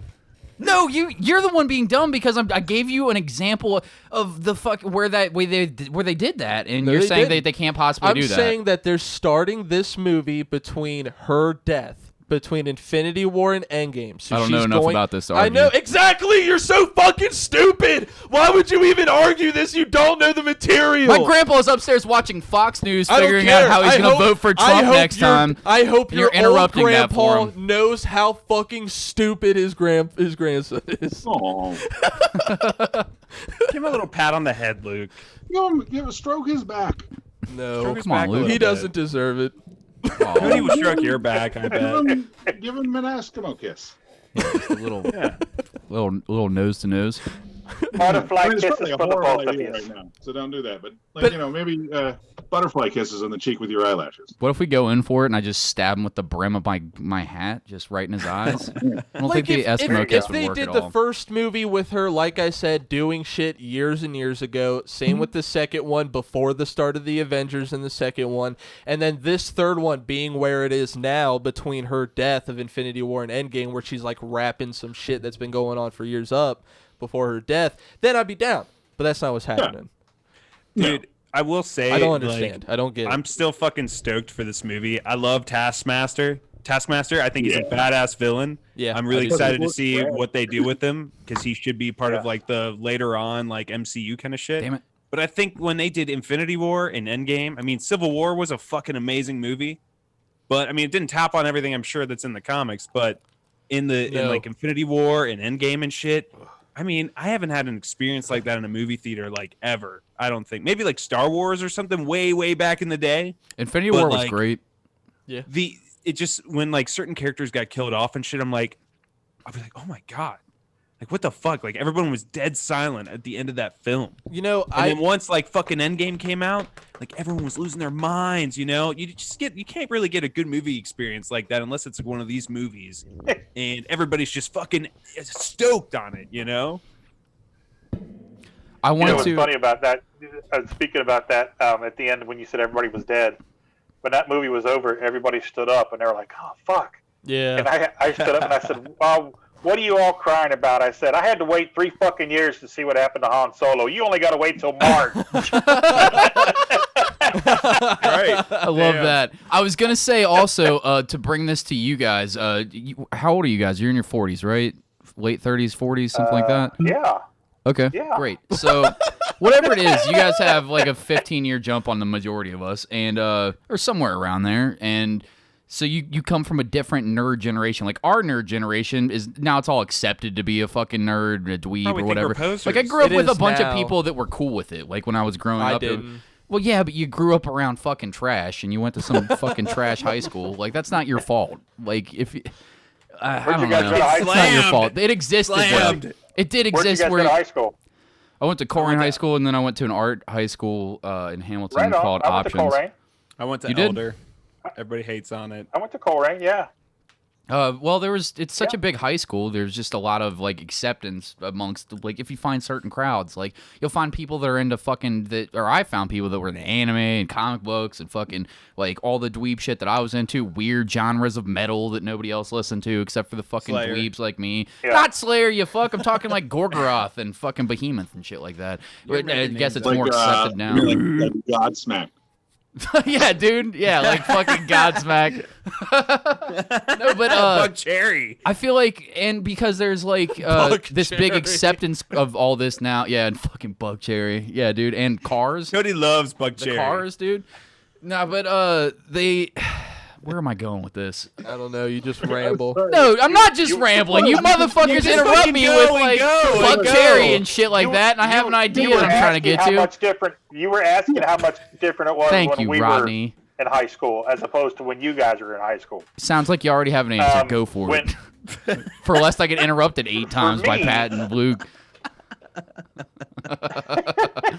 for me, it was because I was an artist, and I was one of like 3 or 4 of the best artists in high school, and had been since junior high. I kind of ran with the art clique, but I was friends with the athletes, and I was friends with the wubs, we'll call them, the guys that hung out and smoked marijuana and cigarettes. What are they called? Between bells. Sick. I got along with everybody. Yeah. The wubs? They called them like wubs, WUBES, wubs. Yeah, or greasers, whatever. All the guys that took diesel mechanic and vocational, but I got along with everybody. So, and I had my little clique of guys, and that's the guys that I created the Superior 7 with, and so it was acceptable because everybody loved our art. So I mean, it was 30-something years ago, but it was like you said, Cody. It's a huge high school, and it's very accepting. It's kind of, back then it was probably maybe a 60-40 split of white and black, maybe 65-35 white to black. Yeah. So there was a good mix of culture. Yeah. So it didn't really. I didn't have any negative effects from it, because everybody was like, okay, cool. Well, those are the guys that kick ass in the art room. So Yeah, you're like whatever. You're getting all this pussy because you're one of the best art people in the fucking school. Oh yeah. Yeah, just crushing puss on those fucking rap fake drawings, dude. Dude, Rodney's slaying out here. I got puss falling out of my pockets. I was getting that geek pussy, huh? Oh, He's getting like geek guts, you know what I mean? You ever get up in them geek guts from some sweet drawings, Rodney? Come on, you can tell us. Damn it. Tina, leave the room. I'm gonna have That's to the name of this I'm telling you episode. right now, I'm stealing that one. Geek Let guts. me get some of them geek guts. Geek Guts with Rodney Fyke and Eamon Hill. So, Eamon, that'll be our code when we're sitting at it. When we finally go back to conventions and we're sitting at the table together and we see a hottie walk by, we'll just look at each other and go, geek guts. We'll know what we're talking about. He'll give you the eye and you're like, geek guts. Hmm? You know what I'm talking about? GG, Trying to get in them geek guts. double G. I think So I had the opposite experience in high school. Where did you go to high school? What was your high school? Anderson High School. What was that place Thankfully, like? It's over on the east side. Used to have super fucking racist mascot. Just voted to change it this year. Only 20 years after we asked them to do it. What is it? But whatever. Somebody in blackface eating watermelon fried chicken? Like, close. how racist We is were it? Is it the, crazy racist, or is it so, like subtly the racist? We were the right? Redskins, man. Oh, okay. Straight up cartoon fucking Native American face. Bad shit. Like big old head to put on the mascot. Like it was terrible. True. Like enough that I knew back then. Like, oh my god, this Right. is fucked up. But yeah, so I went to Anderson there, a huge football school. Being a big dude that decided to do plays and draw comics instead of playing football just meant that I got like extra levels of hell for Oh, it. that sucks, dude. You got Yeah, fucked with? How big are you, kinda felt like Eamon? You're like 6'6", 6'6", aren't you? Yeah, I feel like you I'm killed 6'5". someone. Back then I would have been like 6'3". Dude, but so you're I'm 6'3", always- getting shit from people? Why didn't you just hammer fist them into the ground? You were I'm never a violent I'm dude? a sensitive soul, man. Like I'm a Who fucking teddy messes- bear, dude. Who would Like, I can- who hurt you? I can know. do some stuff, but I don't. I think I told you guys one of the first times, like my defense mechanism when I get fucking livid, pissed off, is to start crying. It's the most infuriating. Dude, I thing in know the world. exactly what the fuck you Damn. mean. Yeah, I remember you talking about I do this. this- I've done that I do before the too. same thing. Yep, same, Yep. same. And I I hate headbutt it the because it's person. like, this doesn't invalidate my argument. Like, God damn it, I can't stop this, but I swear to God, I'm making sense. I think I probably should have just like leaned into it and just been like the fucking crying dude that beat the shit out of people, but I never was. I Dude, was just once like, he would've cries, scared the everyone shit is out of that dead. dude. You Once were he just the cries, dude that got everyone's bullied, dead. cried, and then got bullied more for crying as you were getting bullied? Like, is that what happened? That sucks What's dick. that? Jesus. No, like I would just get so fucking angry. Like I'd have stuff to say, but it wouldn't matter because there were tears like streaming down my face while I'm saying like horrendous things that I'm going to do to people. God damn, dude. I swear to God. I'm gonna rip your head off, and it was hard. It was hard, and honestly, man, for no other reason than just like, dude, like I fucking liked comic books and I like dancing and singing with my friends. Yeah, like such innocent, beautiful, like.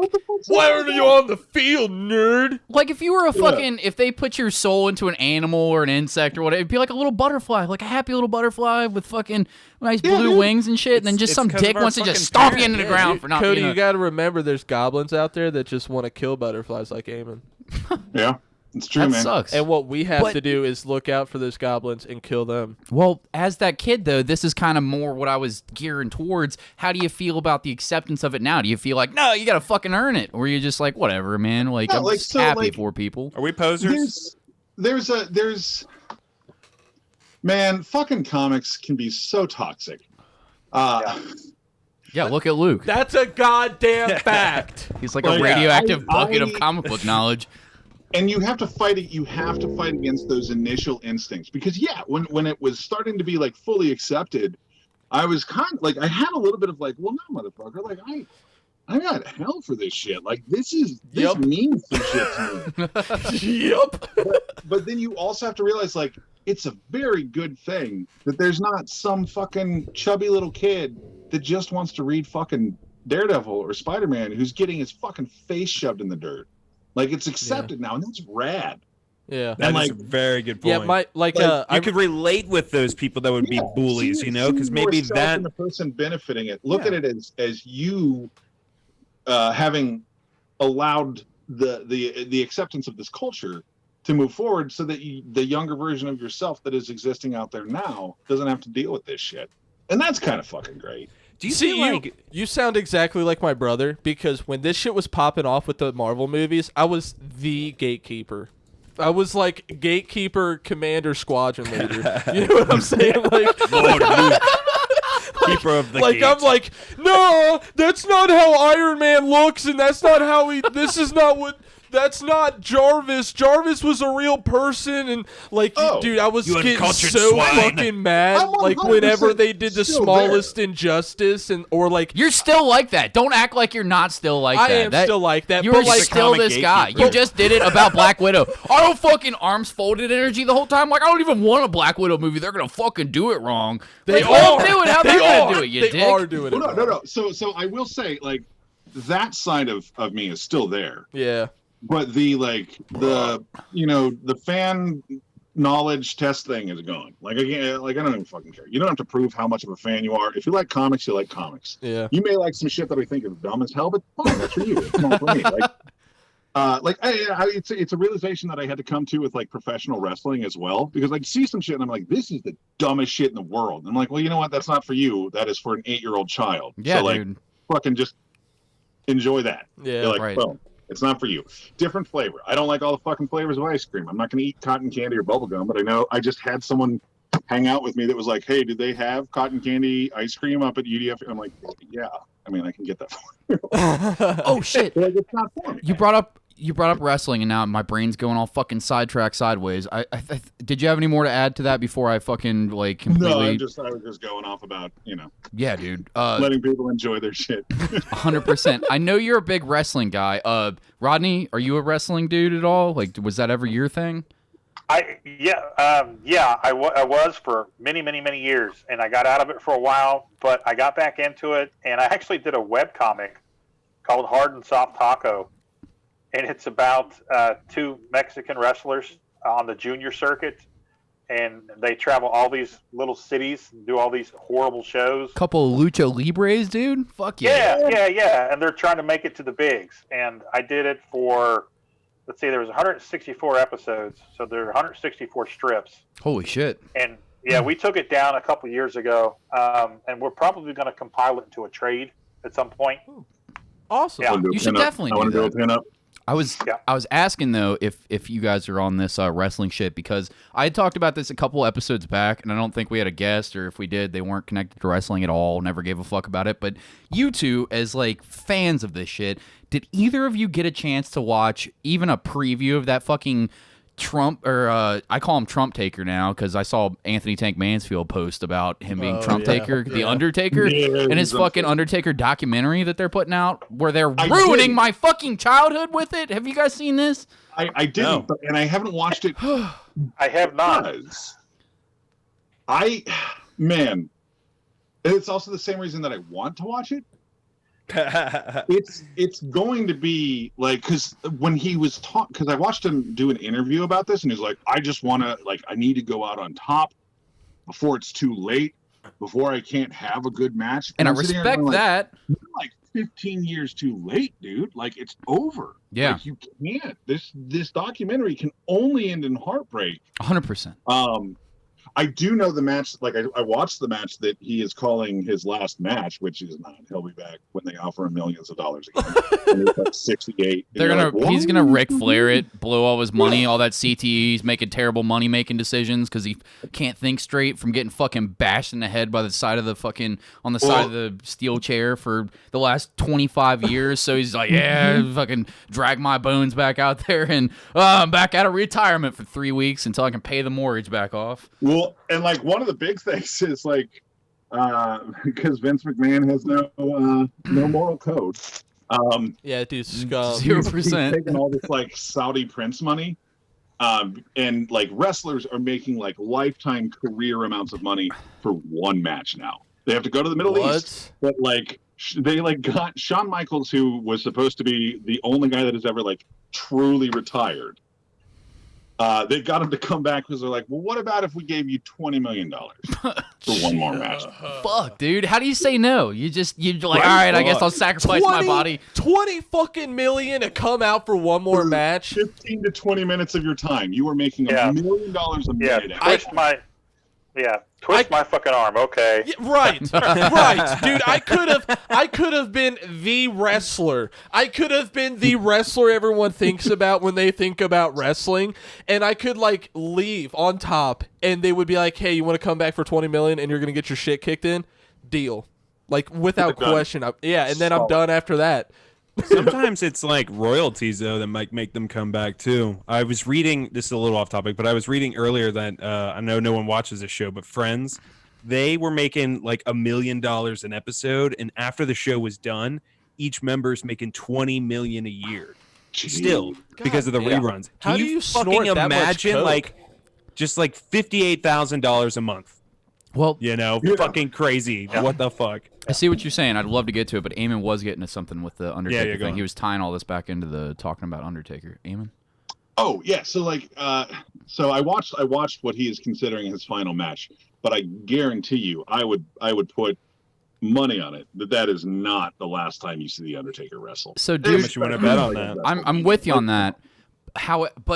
This documentary, that's not the reason I hated this documentary. And I didn't watch it all. The WWE put out like this fucking the first 13 minutes of this thing. And the thing that I fucking hated about it is they open the thing up, and they're like in the middle of the Black Lives Matter movement. WWE's like, let's do this right now as Minnesota's burning to the ground, and they've got everybody hates the police and fucking like Black Lives Matters and everybody's fucking feed everywhere.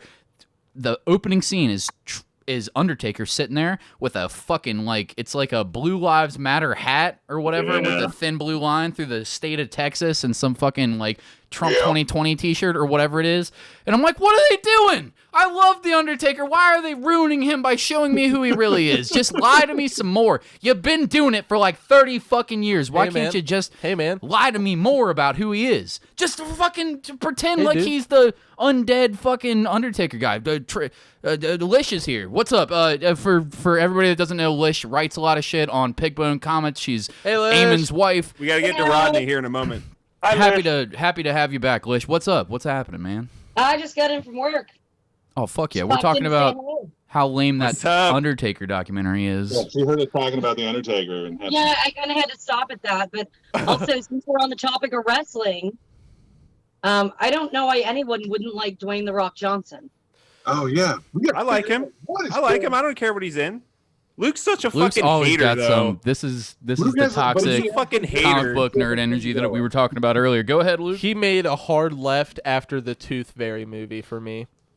Oh my god. No, when you watch the Tooth Fairy Forget movie, it. I mean, that's He not wants you, to Luke. go make Sounds like a $400 million personal problem, to Luke. appear in some shit movie. I don't blame him at I all. Like, have- oh, what a sellout! I would do it too. I'll store in all your fucking horrible movies for whatever stupid ass paycheck they're Dude, I giving me. can't. I just 100%. I'm saying yes just to all can't. of it.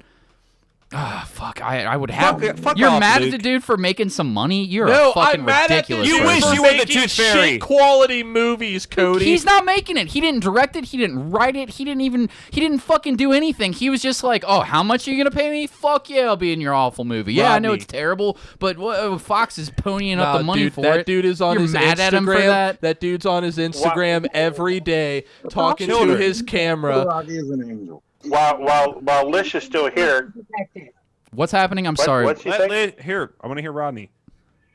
While Lish is still here, because I didn't realize you were such a big Undertaker fan, I've got an Undertaker San Diego Comic-Con story for you guys. Fuck yeah, dude. I want to hear So- that shit. It was Saturday, and if for anybody that doesn't know, Saturday at San Diego Comic-Con is asshole to belly button as far as the fucking eye can see. I bet. And it's terrible. So we go into the bathroom to take a piss. We're standing at the stalls, the urinals, and when we walked in, everybody lost 12 pounds. It was that the fucking smell in that room was so stank. Somebody was in the back stall taking a hefty dump. Oh. Smelled like somebody split a cow in two. And Ew. standing there, and my friend used to always, he'd have this saying is, Jesus Christ, did a cow shit in here? So we're standing there pissing, and all of a sudden you just see that black mane rise up over the sides, and it's the fucking Undertaker. Did all the lights shut off in the bathroom and then just a blue light over his stall? And you heard the bells chiming? So he Did Paul walks Bearer out. burst out of one of the urinals with an urn?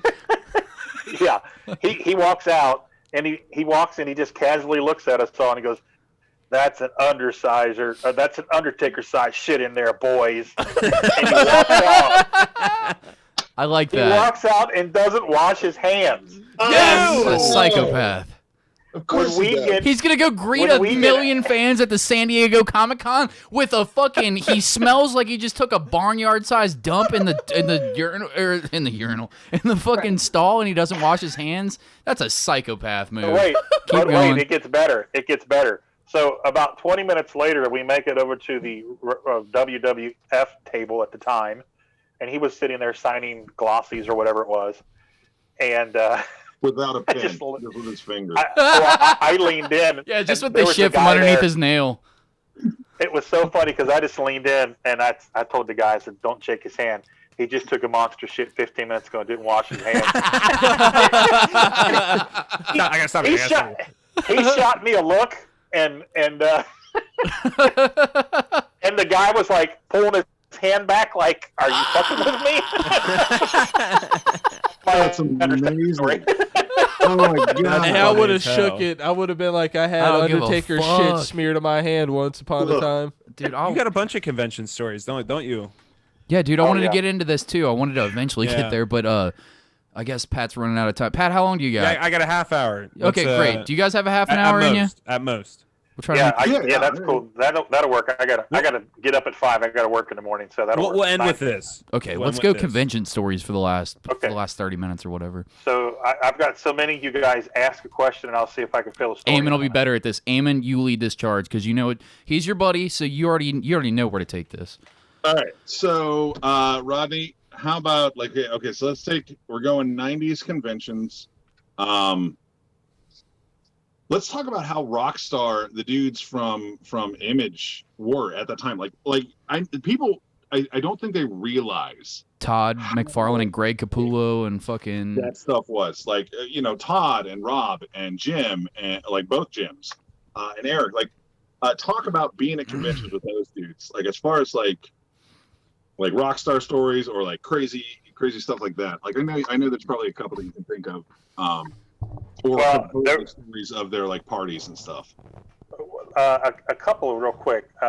One, there was a Mid Ohio Con, that used the Mid Ohio Con used to be one of the best shows in the country, probably top 6 in the country, because the guy that owned it, Roger Price, he had MS, and a lot of the stuff that he did for that show was for the MS charity. So a lot of people that didn't regularly do shows came and did this show. It was a big deal. Big names were at this show.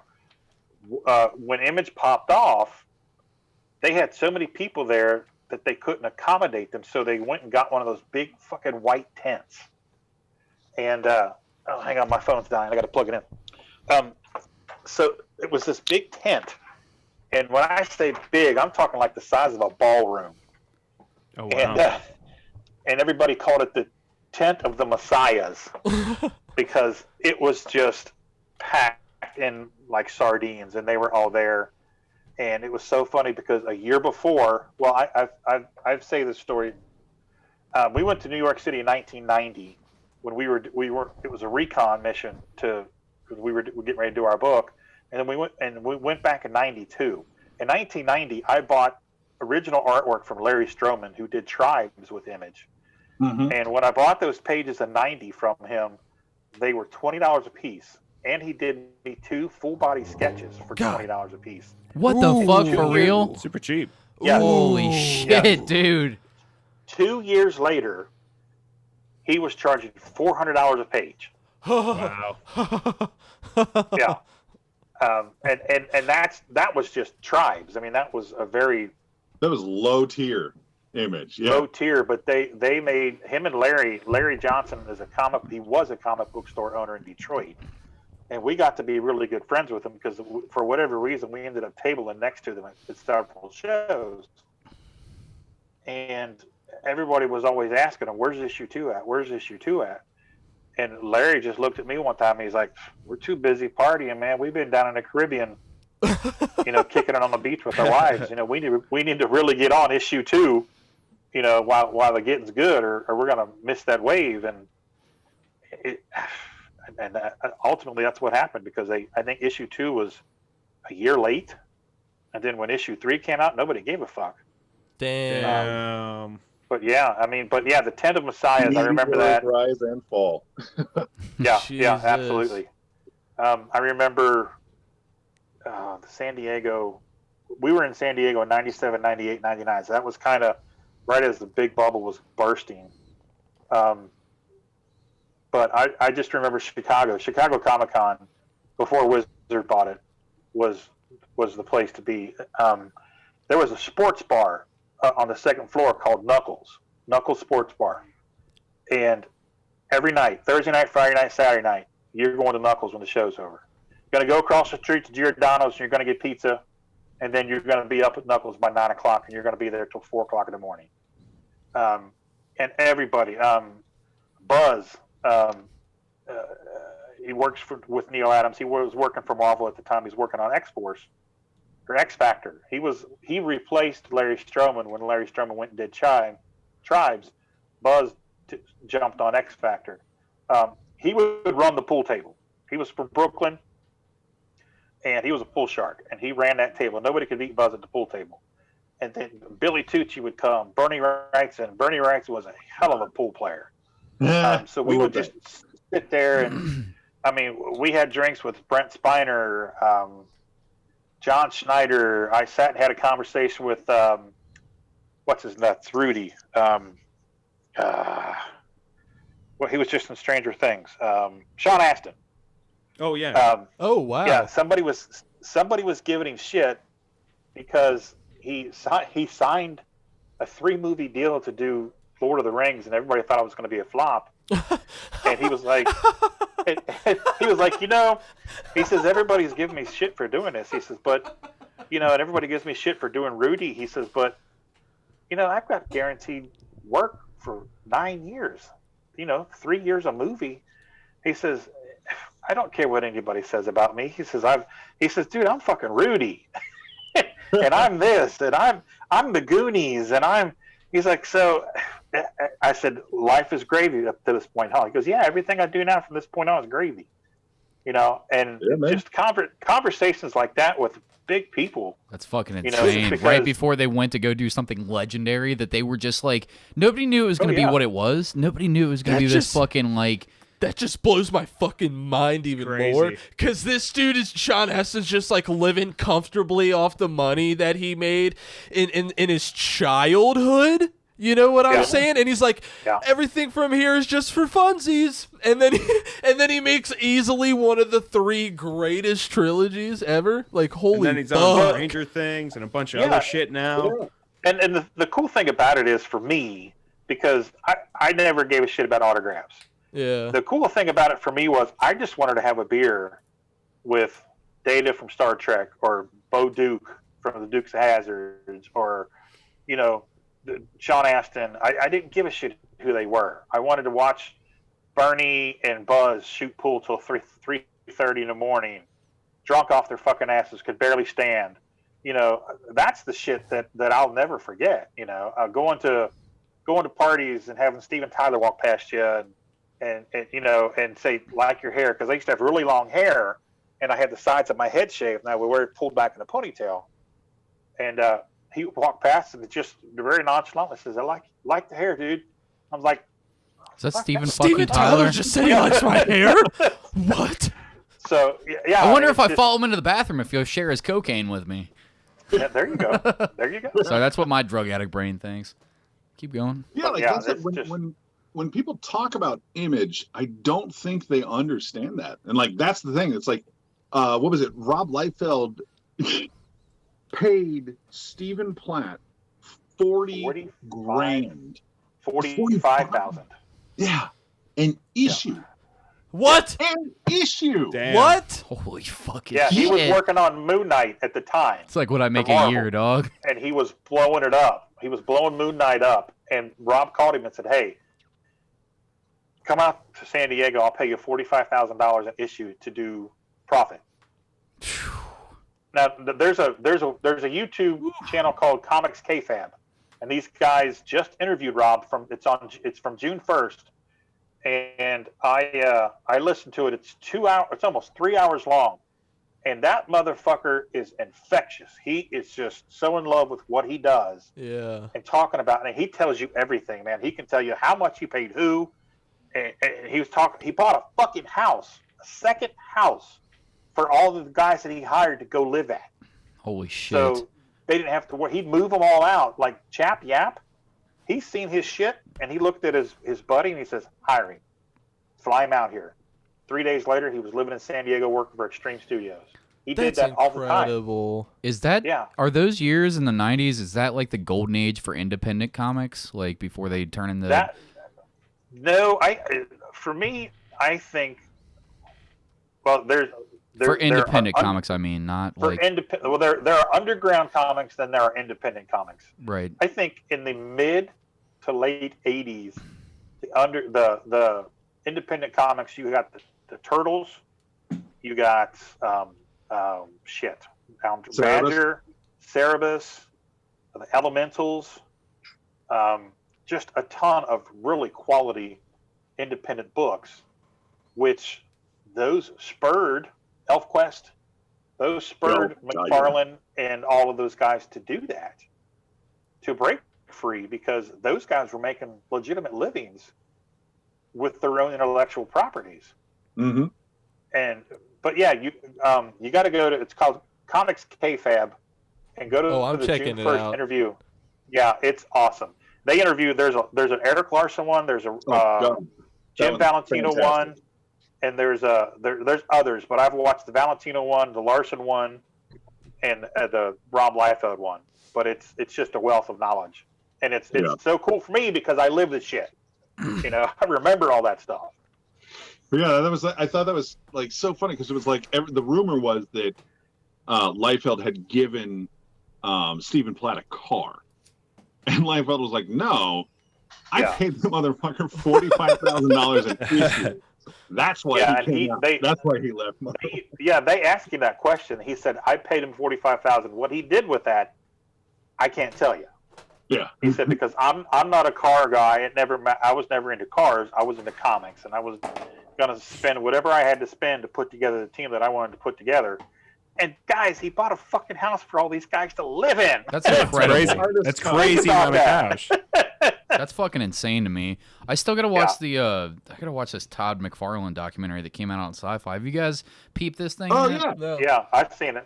Is the I've quality? seen it. I saw the first like 2 minutes. It looked good. Where he's talking, I don't drink. Yeah. He's like, I don't drink. He seems like he's on meth in the beginning, like, but it's just that creative brain where he's just fucking all over the place all the time. But he's, Yeah, I mean, so- he's got to be in his 60s now, right? Is Todd McFarlane somewhere close to his 60s? Maybe No, late 50s. He's in his mid 50s. Okay, so Yeah. he's not He was old, pretty but young like, working at the companies. yeah. I remember Yeah, watching yeah. the fucking HBO Spawn series, and he'd be in the beginning like fucking trying to pretend that he was as cool as Dracula and shit inside the castle, just looking like a super nerd. Like, let me take you inside of the world of Spawn. Imagine, if you will, a guy dies in war. I'm like, all right, Todd McFarlane, come the fuck on. Just go right into the animation. But like in this, That's what I'm saying. but in this documentary, he's like, yeah, I don't drink coffee, I don't take alcohol, I don't smoke cigarettes, I don't do this. Like, yeah, we get it. You're a fucking superhero. You're basically Batman. Like, or you're Superman. Come on, get to the fucking image. I don't care that you're fucking super straight edge, dude. But it did that's- seem like a good But that's documentary. him, man. Right. That's how he goes. Like there are those dudes that, and I mean, more power to them. It's insane. There are those guys that just don't seem to need rest. Yeah. And McFarlane is that way. Like, he's always working on something, and there's always a video, and you're just like, Jesus, man. And like, he never seems tired at all. Yeah. I finished a book and I'm just like, okay, Yeah. that was my soul. Now I gotta go recharge for a minute. Like, Yeah, and he's just like, no, got the next issue. Don't worry about it. I just started drawing the next 15. Yeah, dude, it's fucking Yeah. insane. I love how Eric recently. Larson's the same way, man. I love how recently he was basically trying to sell Spawn again because he's like, I feel like I got fucked with this Michael Jai White movie. Michael Jai White, by the way, fantastic. Fucking, if they would have just let him do like on a Daredevil level, not like with the comedy aspect of it, but just like make it a fucking rated R movie. That's what the comic book was. Violator is a fucking a creepy ass like henchman of Malboja watching over fucking Al Simmons the whole time while he's like come back to Earth so that eventually become a part of the fucking the army for Malboja or whatever. It's like all these weird demonic elements you he was a living fan. amongst the fucking He did. living amongst the homeless and shit like that. Like I tell living ya. with scum. Like they're really exploring darkness in those first couple issues of shit that you hadn't experienced up to that point. And then you get this goofy ass fucking Michael Jai White movie where it's like, god damn, you really took everything that made Spawn its own like cool, creative, fucking dark, like weird thing, and you ruined it. And then he tried to fucking recently sell it to a studio. Like, if you just give me this amount of money, he's like, I don't have to have a crazy budget, but give me enough to where I can fucking do this pretty good, and I promise you'll have a legion of fans behind you. And they're like, nope, sorry, like I just don't think there's the pull for a Spawn thing. Really? So it's this not wait, happening? No. Wait. okay, so okay. he puts out I don't know if it was a Kickstarter or a fucking. And I see you, Rodney. After this, but I don't know if it's a Kickstarter or a fucking Patreon or whatever it is. But it was just like he was like, I'm gonna prove it to him just with like a Spawn figure. Like he's gonna he was gonna recast the original like. Like they put out those fucking amazing, I forget what the company was that made it, but they had so many crazy points of articulation in them, and the detail was awesome, and the fucking coloring was top notch. Nothing looked cheap. Like the original fucking Spawn action figures or whatever it is. The I don't know. I've never like collected that shit, so I don't know the terminology for it. But action figures, McFarlane right? toys. Yeah. Those cool fucking toys that they would make. And then he was like, yeah, I'm looking for $100,000 to get a run of this. This man, within like 2 days, got $1.2 million sent to him. And then he basically spun on his heels like, hey, by the way, remember how you said there was no fucking interest in a Spawn movie? Well, how about this fucking 1.2 million in fucking 2 days for fans that just want an action figure of this thing? Think I can get some money for it now? So I think that something's kind of in the works after he kind of did that little independent fucking Kickstarter thing, which That's I hot, am dude. hyped on. I want them to do Spawn justice. I'm so fucking stoked about it. I want it so bad. God damn it, I want it. So go ahead, excited. Rodney. What were you gonna say? One of the coolest image moments in the comics for me was it was in Spawn.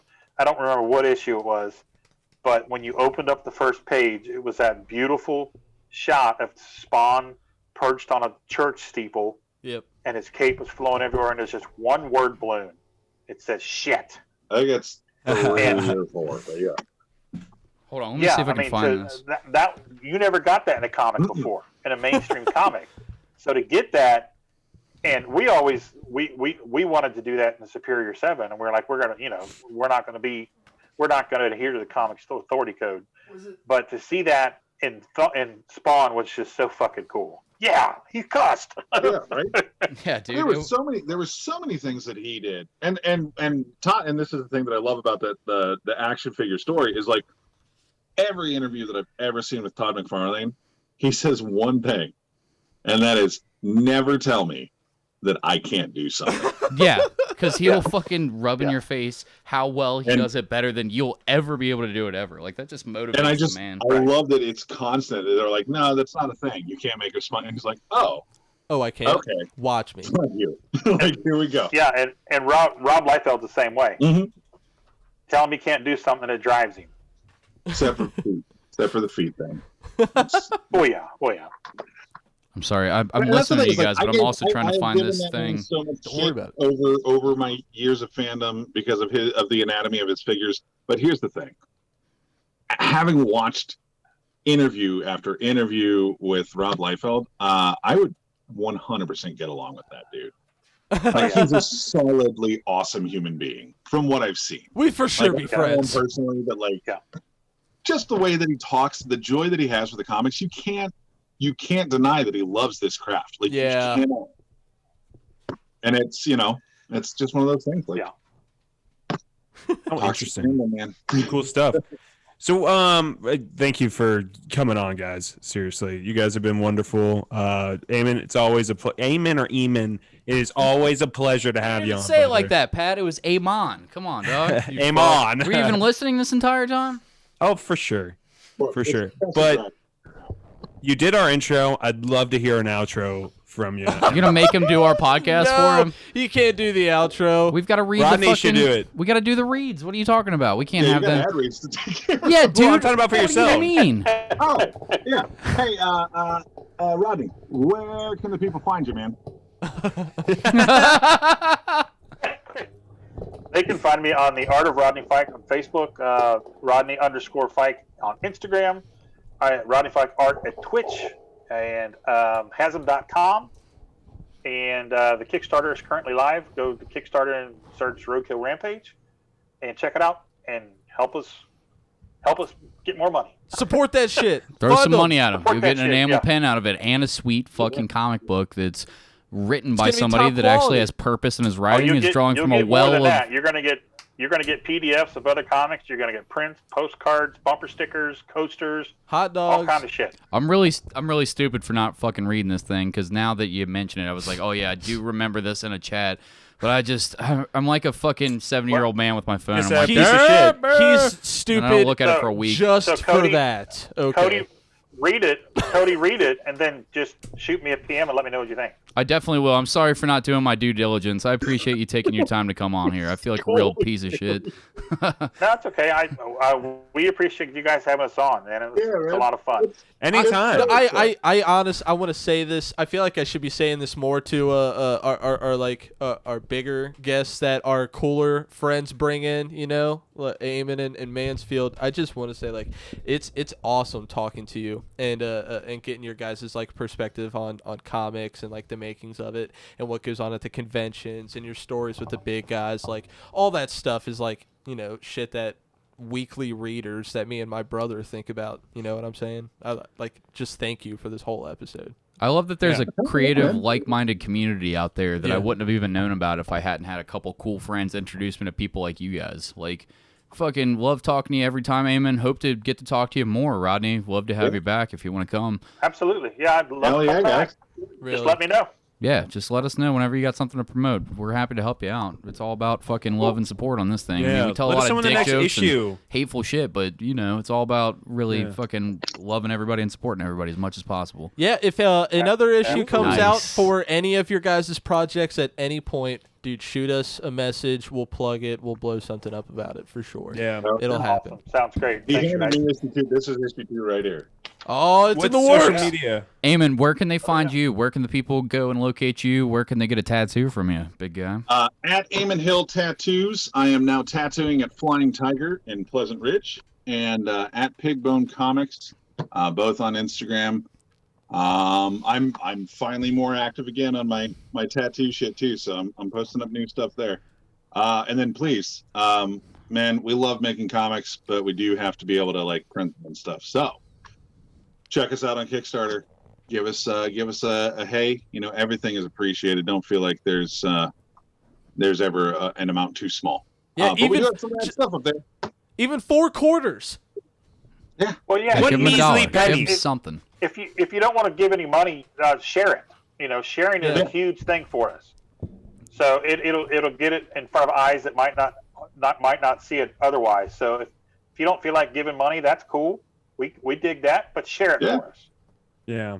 Absolutely. Yeah. It helps out a lot. If you appreciate them on this podcast, at least do that much for them. Give them a little share. Fucking helps them out. All right, guys. Love having you on. Thank you so much. Now for the reads. This episode, as all episodes, is sponsored by the amazing, the talented, the incredible, the long dick wizard, Anthony Tank Mansfield. He runs the Kneel to No One brand, where he offers an incredible line of glassware, enamel pins, and custom artwork, as well as t-shirts, which I own like 4 or fucking 5 of them, and I wear in regular rotation. Quality material, holds up in my washing machine, never falls apart, never shrinks. It's fucking awesome shit. And if you like his art and you want something personalized for your house, go and hit this man up. Custom designs starting at $30. If you want to check it out, it's Kneel to No One, KNEELTONOONE.com, or at Kneel to No One, spelled the same way. Luke, take it over. We are also sponsored by the wonderful and the incredible Scarlet Vape and Smoke Shop. Scarlet Vape and Smoke Shop has all of your needs for any tobacco use, any kratom use, or heady glass. You know, they've got incredible products. You got stinky cheese. They've got a charcoal bag that will conceal any smell within. The Scarlet It's cool. Vape I have one. You should get one. Oh, you have one now? Yeah, I've had one, and they're awesome. You can They're awesome. Yeah, they got crazy bring products. perfume that if it breaks in there, it won't smell. You know, That's they what got it's gas mask pieces for your tobacco consumption. I have one of those. I have a gas mask from Scarlet Vape and Smoke Shop for my tobacco usage. But Scarlet Vape and Smoke has 2 locations. One at 11424 Monmouth Street, and Montgomery Road, and the other one is on Monmouth Street. I don't remember the address number. 11424 Montgomery Road, Cincinnati, Ohio 45249, or 937 Monmouth Street, Newport, Kentucky 41071. And if you mention that you're a bastard, you get 10% hey, I'm a off. dirty bastard. They'll give you 10% off. So be sure to go check that shit out. Nice. We also want to give a shout out to our last sponsor, Clifton Barbers. Be sure to go check them out on 337 Ludlow Avenue. Their barbers are on their Instagram at Clifton Barbers. You can go and check out all the personal accounts of everybody there. Eamon is a customer there, and if he's a customer, you know it's top notch. Quality. So no walk-ins at the moment due to COVID, same-day appointments. So either show up and get scheduled or call in and get a spot. We actually got an online booking opportunity now, too. Ooh, So, let me check write them that out. down. Online booking. Yeah. Okay. It's cash only, 10 a.m. to 7 p.m. Tuesday through Friday, and then Saturday, 10 a.m. to 4 p.m. Saturday. Yeah. So there, go check them out. Dope dudes. Go give Cody Best a kiss. Also, selfless, or just shameless self-promotion. I can't talk. Go check out my art page if you want. I do art for fun. If you like gaming and anime nerdy shit, Dark Mountain Cult, go check it out. It's incredible. It's great. It's dope stuff. Got that shit in my house right now. I don't have it hanging up, waiting to frame everything to get everybody's stuff framed up, but that's going on our art wall. It's fucking phenomenal Mandalorian print that I got, and he threw in a fucking Cowboy Bebop print with it just because he loves me, and I fucking love him back. Pat really does fucking cool shit. It's like tattoo style art of all your favorite pop culture shit and nerd culture shit mixed with geometric art, and I fucking love it, and a bunch of people on Reddit love it too. Thanks. Fucking check it out. It's rad. Don't miss it. All right, guys. Is that it? All right. That's it. Love you all. Thank you, Rodney. Nice meeting you, sir. Thank you, Eamon, as always. Can't wait to have you back, guys. Well. Take it easy, fellas. Take care, folks. Until next week. Deuces.